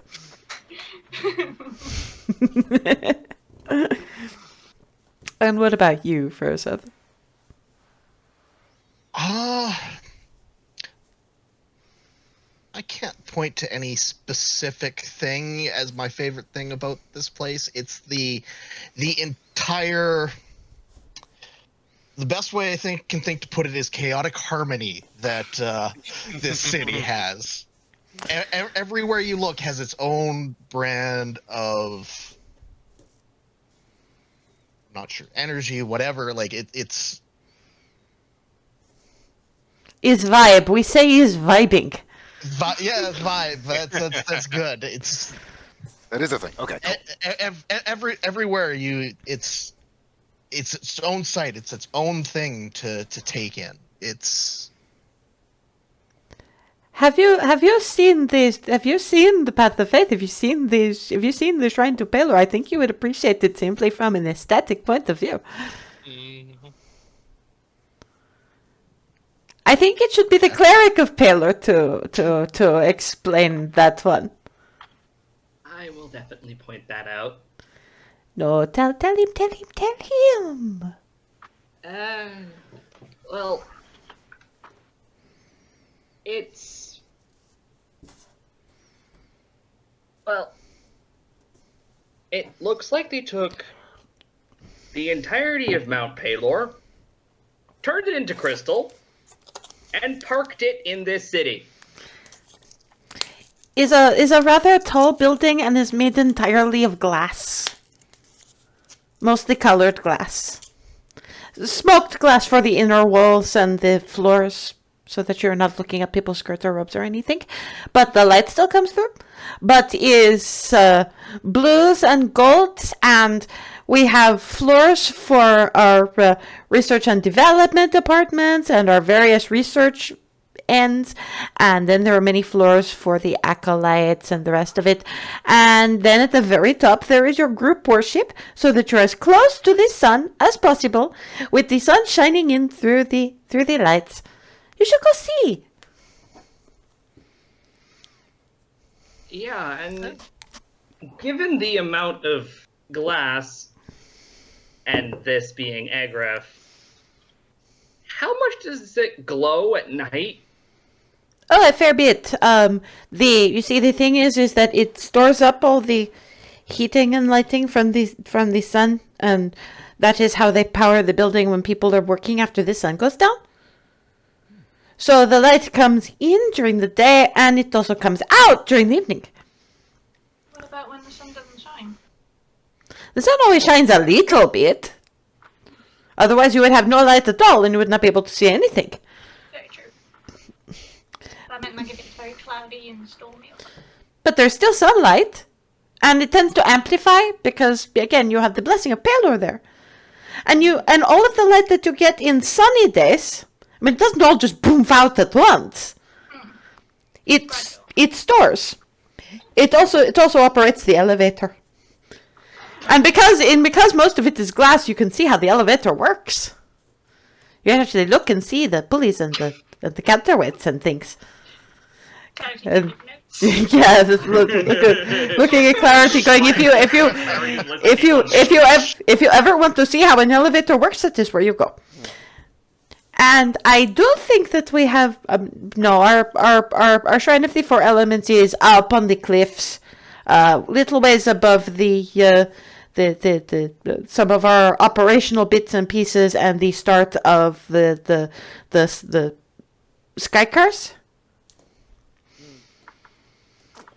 So if you wanted to look at that, that's where you go. But there is, and to answer your question, Mr. Bard, we use the term vibe as a shortening of vibration, specifically from a musical standpoint, because you know how the strings of your lute are not all the same thickness and they're not all tightened to the same degree, and when you plink, they make a different sound. That is because of how they vibrate.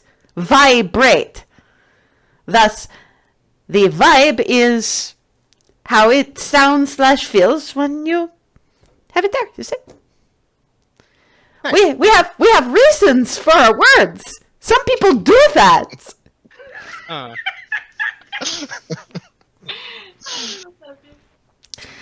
And Clarity's taking her notes, and she's like, "Does it get warm in the Temple of Pelor? Because it's all made of glass, like a greenhouse." yes, but the warmth and the light are also stored, you see, so it gives it back out when it's colder weather. Okay. Then looks at Remi. So, more the more blushing of the blushing brides. What of you? See, there she goes. And Viev is like, stop Wow. teasing her. I will Wow. not. It is my duty. She is married today. Well, the station is certainly all the more memorable of late. If I get another fucking panel in that stained glass, I'm going to scream. I am sorry, but we put the interesting things there. I think we should. She looks at Alisaie. I think we should ask the playwrights for a cut. Or at least They have donation Calatiel actually looks at Remi. They did not offer. Not too well. not on that it. I'm aware of. And actually gets up. Excuse me, I will be back in 10 minutes, and walks out. You just don't have to. Oh dear. looks Calatiel's gone. looks at Alisaie looks at Remi going, "Are you trying to take the crown of not thinking before you speak from Darvin right now?" Think about who you said that to. It would, That hurts. it would serve, I suppose. I'm sorry, but it's Calatiel. What did you think he was gonna? Yes, What do you think they were gonna do? I wasn't entirely speaking to Calatiel. But at the same All of time, them are here, Remi. Yes, Hazel. and BFLN is like, well, to keep your mind off that for a little while, besides the train station, Oh, anything else? we've been to so many places this far. That one you call it a nightclub, and then there's the That's the- Temple of Palor is incredible. You need to see it, Alisaie. uh, technically, I have. I buzzed From the from the inside. other I point of view. Yeah, I get it. I wasn't there. I stopped briefly at the shrine to Tritherion, but mostly they actually have a shrine to the Forge here. They don't have a steel singer, but they have a couple of lesser clerics of the Forge there. How do you think I got? Okay, it's not so much how I got that; it's how I made that. Them pointing at her wrist cuff. And I didn't do the finer detail work, but some of it had to be me channeling energy at it with my own hands. So Maybe we might have to go by that again. That's for tomorrow. So why do we have to go? you That remember when my sword was glowing? you want somebody to tell you what it does? Okay, but that's a thing. At which point you've got Vieveled going. Alisaie, I have a feeling that this one, gesturing in Remi's direction, sort of casually, is not so much focused on the where. It's the where she has. She's not focused on the place so much as the place in relation to how much fun she had with you in it. That I'm surprised the Riddler's one of the rooms at the Riddler's stump isn't first place.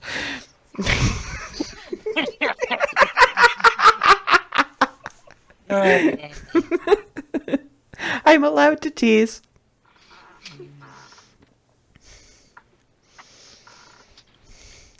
Well, as for me, because I know the question's gonna come up, but I think for me, it's a tie between the Nightingale's Wing, that place we had the drinks at, and Coterie. And again, it's not so much because of what they were, although they were nice places in their own rights. I mean, for food, for me, it's hot pots. No question there. But with the Nightingale's Wing, it was quiet drinks with the girls, and we don't get a lot of classy quiet in our lives. And Courtelian's was the girls having some fun and getting over some of the awkwardness. It's kind of hard to be awkward with somebody when unclothed bits happen. Why do you think I was so close to the girls at the Tipsy Pixie?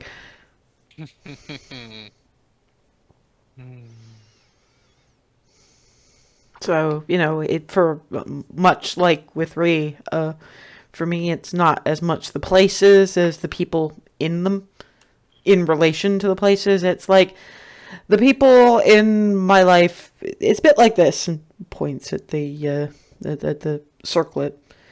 Yeah, the people in my life are the gemstones, each beautiful and precious in their own way. And the places that we're in together are the settings. Beautiful in and of themselves, but honestly, they're kind of empty without the people you care about in them.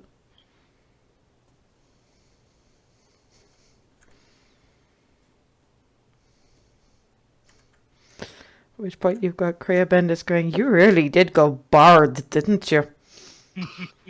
Vieveled turns around to her. You should have seen her when she was 13. Getting 2 words out of her was a bit difficult. You didn't hear the full story of how I got there. I was still a little nervous, and I think you can guess a bit why. Well, that's something we'll have to discuss over dinner when you get back to Demille. Fair. You do have Hjal Fortinbras going. There's one thing that this whole reception is missing. Nobody's made a toast to the couple yet. true. We should correct that immediately.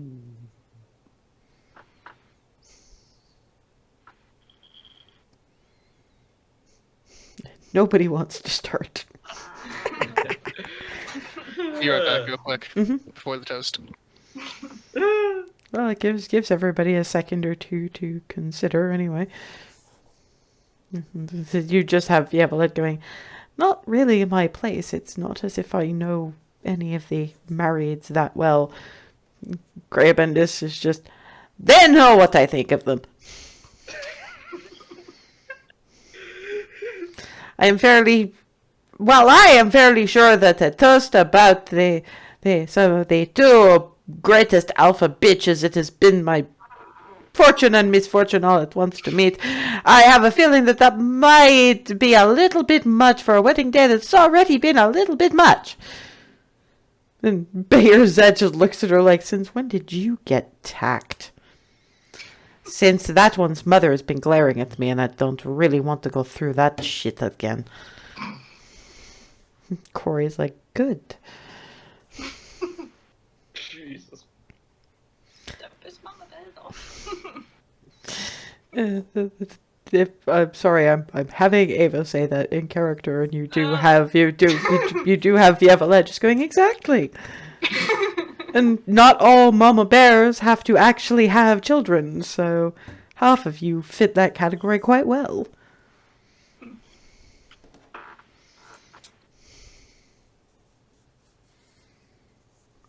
Well, if nobody else is going to start, I shall do so. Walks back in. You two are adorable. You'll have your... You want to be so stoic and so stolid and steadfast and dependable, and you blush so prettily. And at the same time, you have this vision of celestialness with who has been best described as alpha bitch is fantastic. And those bits are kind of like the cuts and digs in puzzle pieces, where you're each missing a little bit of a... Some of these things should fit into the other person, sort of thing. In stereotypical terms. But you sort of smoosh them all together, but you also have the separate bits. I'm not very good at toast, but what I will say is that you two are adorable together, and you fit together wonderfully.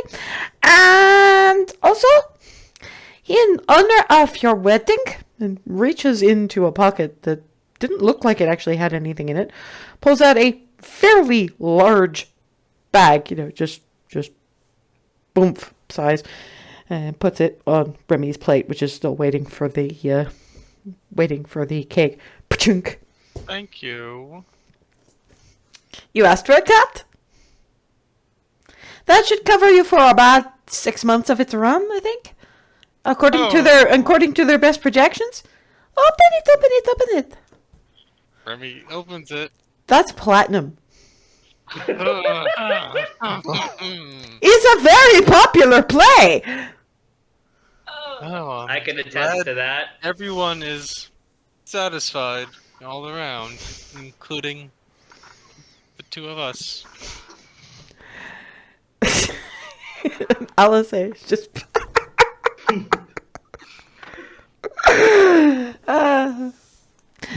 So yes, here's to Remi and Alisaie. Would anybody else want to say anything that's not dropping in with money? Right. And stands up. Okay.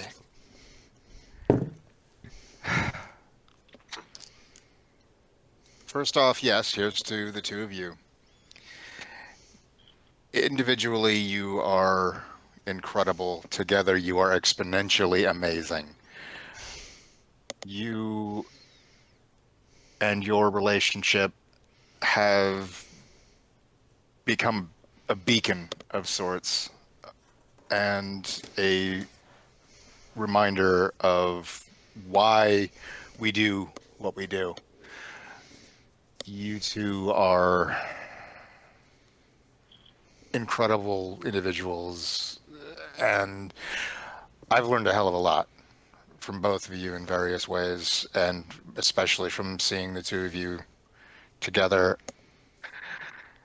And there are so many things I am thankful for knowing the two of you, and I could enumerate them, but if I go on anymore, I'm going to mangle my words. So I'm just going to leave it at thank you, both of you, for being who you are and for everything that you do. And I hope that you are surrounded by joy and laughter and love, both just the two of you and with us and with family forever.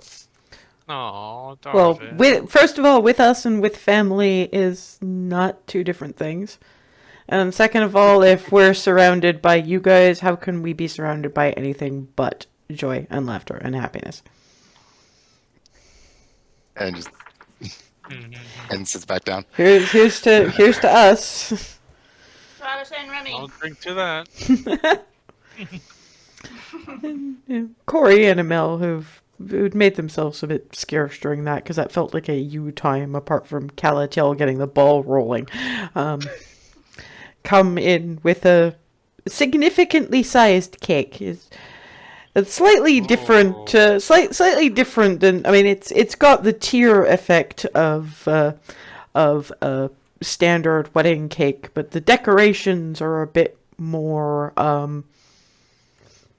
intricate, if you like. Iced along the widest bottom layer is it's intricately done, but scenes you can about recognize from Remi's childhood. Amel teaching her to walk in one bit, her hitting a signpost with a stick, her doing drills with a dwarf that some of you recognize as Broader, her helping at the bakery, her apparently telling off a rude customer, that kind of thing. And the second tier, which is obviously kind of smaller, they've put together what they could of Alisaie's life from the few stories that they've actually heard. Her apparently running errands, dressed a bit scruffily. They would have remembered that because apparently she did used to haunt the place, accepting a small bag of the day-olds kind of thing. The standoff on the top of the airship tower when she saved Broader's life, the training with the people, and some, they made their best guess anyway. Fighting in a desert landscape, pouring drinks at the Tipsy Pixie. And then top layer, narrower yet, is just the 8 of you. In that style that our header is in. And the two of them sort of shaped in what's probably marzipan and icing sugar, the two that represent Remi and Alisaie with the holding hands and everything with the wings, but they didn't know, but they did want to show off the feature.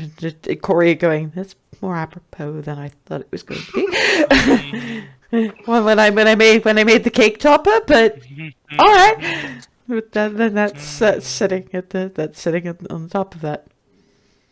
Oh my God, Mom, Dad.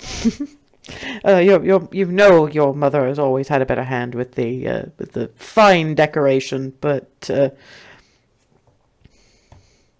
the cake in honor of you both, and also because we understand that at least a couple of you are particularly fond of that sort of thing, is a chocolate coffee sort of situation.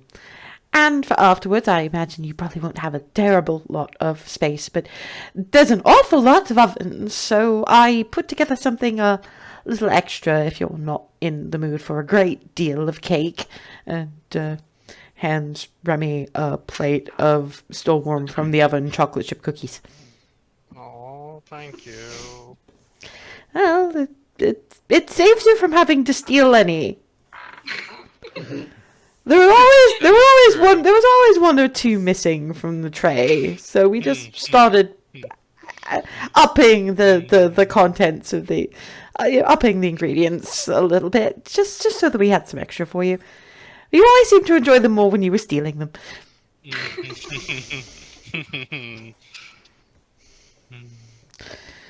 And there's no specific tradition about cake cutting, so honestly, it's just, you all sit down and I will. Actually, I don't think I can. Barnabas, how about you cut the cake? Because it's cutting through representations of my Remi, and I have an issue with that. I'd be pleased to help. Yeah. Barnabas cuts bits of cake, and it is particularly lovely cake as that goes. Because clearly the Baker Crestwinds just gave it their all for this.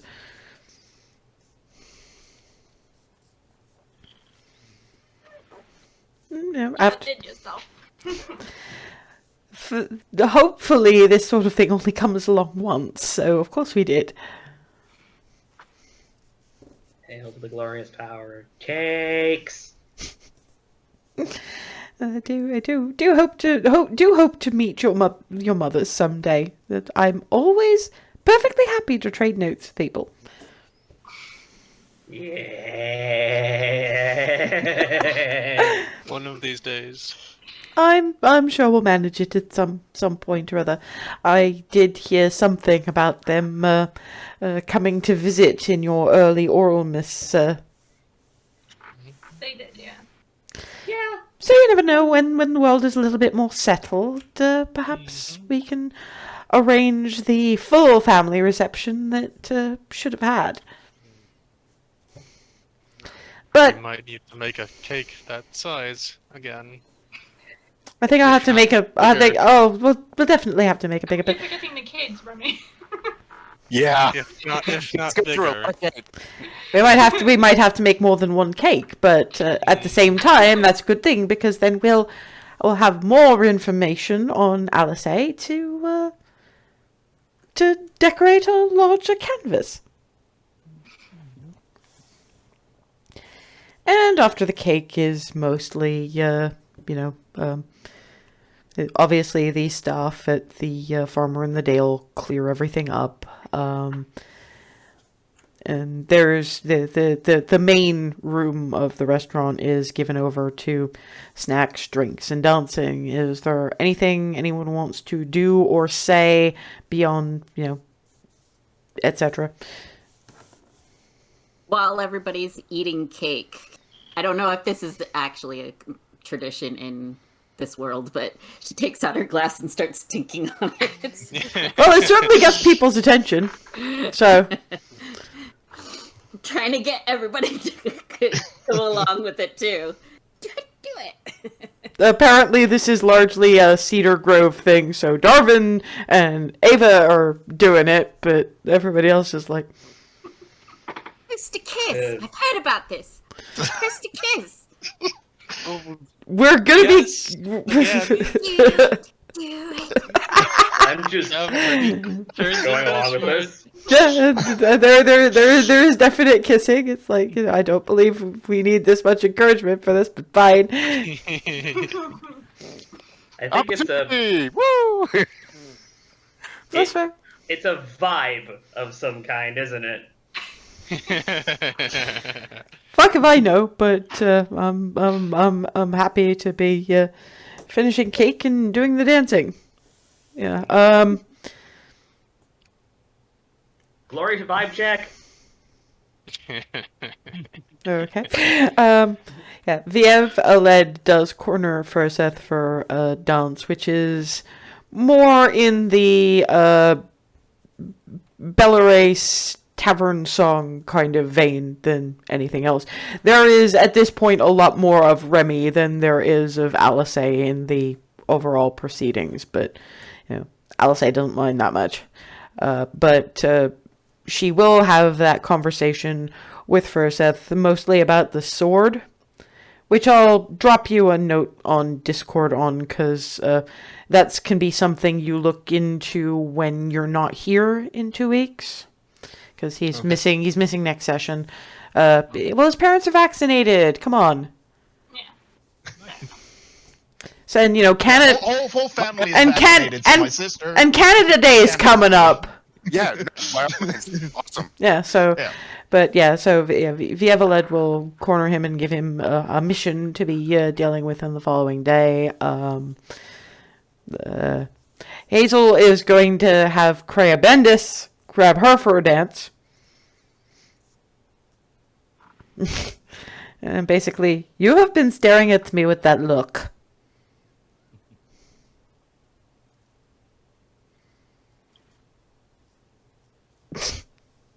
He's saying nothing. Not sure if you're even... Smeagol, can you let us know if you're hearing us at all? Sorry. Check 1 2. Yeah, there you go. Everything just hung for like 3 seconds. I had a feeling because this was okay. Kreia Bendis corners Hazel for a dance. Yeah, because it It hung right after that. Okay, but as you I heard Crab and Dis and then just okay. We're about at that time, but I just want to get through this bits before. And oh boy. And then this. I've noticed you have been giving me this look. Just about every time that we've been in the same place together.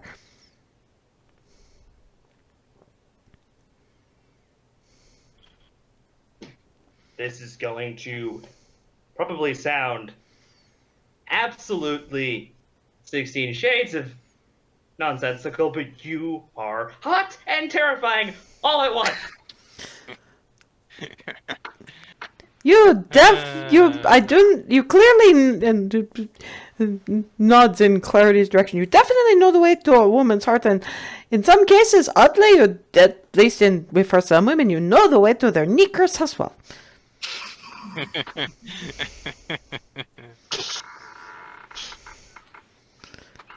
Just meeping noises. That's it. Just gone to me.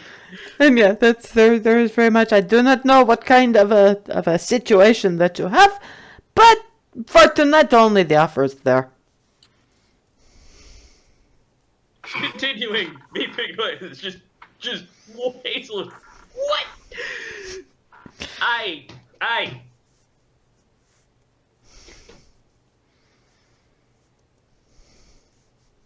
can't answer an immediate need a few need a that is baffling. Tonight only. And leaves the dances about over at that point. You can think about that and you can have whatever discussion you need to have next session, because we are, like I say, getting to around that time.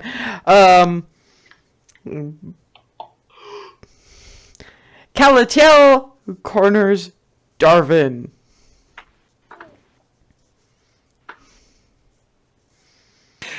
Kind of had if any of them were going to, I had a feeling it's gonna be the. At which point he's like, I know that there was an agreement reached and everything, but and rabbit. It's only for an hour. You make such a cute bunny, and it puts him on one of the tables with the nibbles, and then walks past Ava, going, "You might want to look after your bunny. He is going to be that way for about an hour." I guess it is. All time's sake. Oh my god! He just has this the bunny equivalent of I expected that. Hey, she's right. I'm cute. What the hell? This is Calatiel. They're right. I'm cute. What the hell? They would just pat. No soul. traipses up to Darvin, Bunny Darvin, and goes, "Yay!" and then takes him to the dance floor and starts dancing.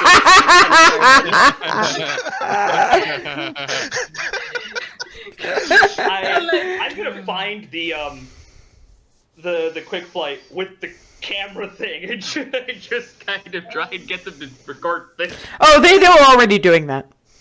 Yeah, I'm finding that. I'm into it. I'm like, you move it. And That's better as a bunny. and Bahir's just gonna leave it at you are clearly going to need to speak to Heskan, but you know that if you ever find yourself in Anbir and the Heavens Ward, you might wish to speak to me before anything else, especially now.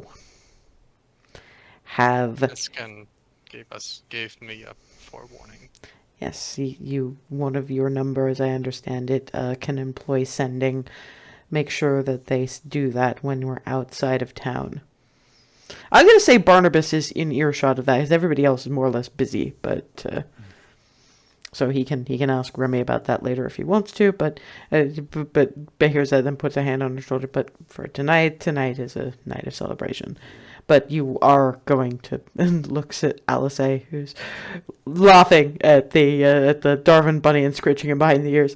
You are going to want to speak to Heskan anyway. Once you've had your what honeymoon you can have when you're saving the world.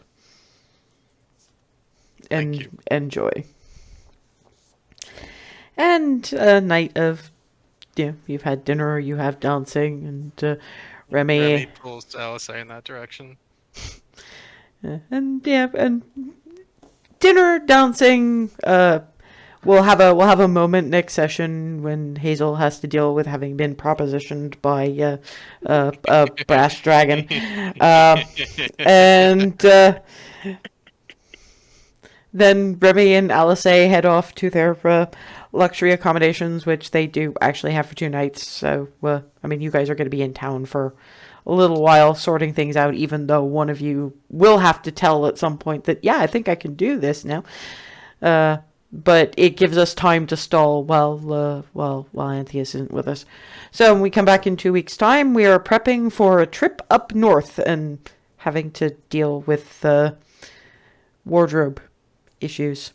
So yeah, you basically agree to meet up at the luxury accommodations for a late breakfast. So you can at least do what shopping bits you need to do or plans you need to have made together.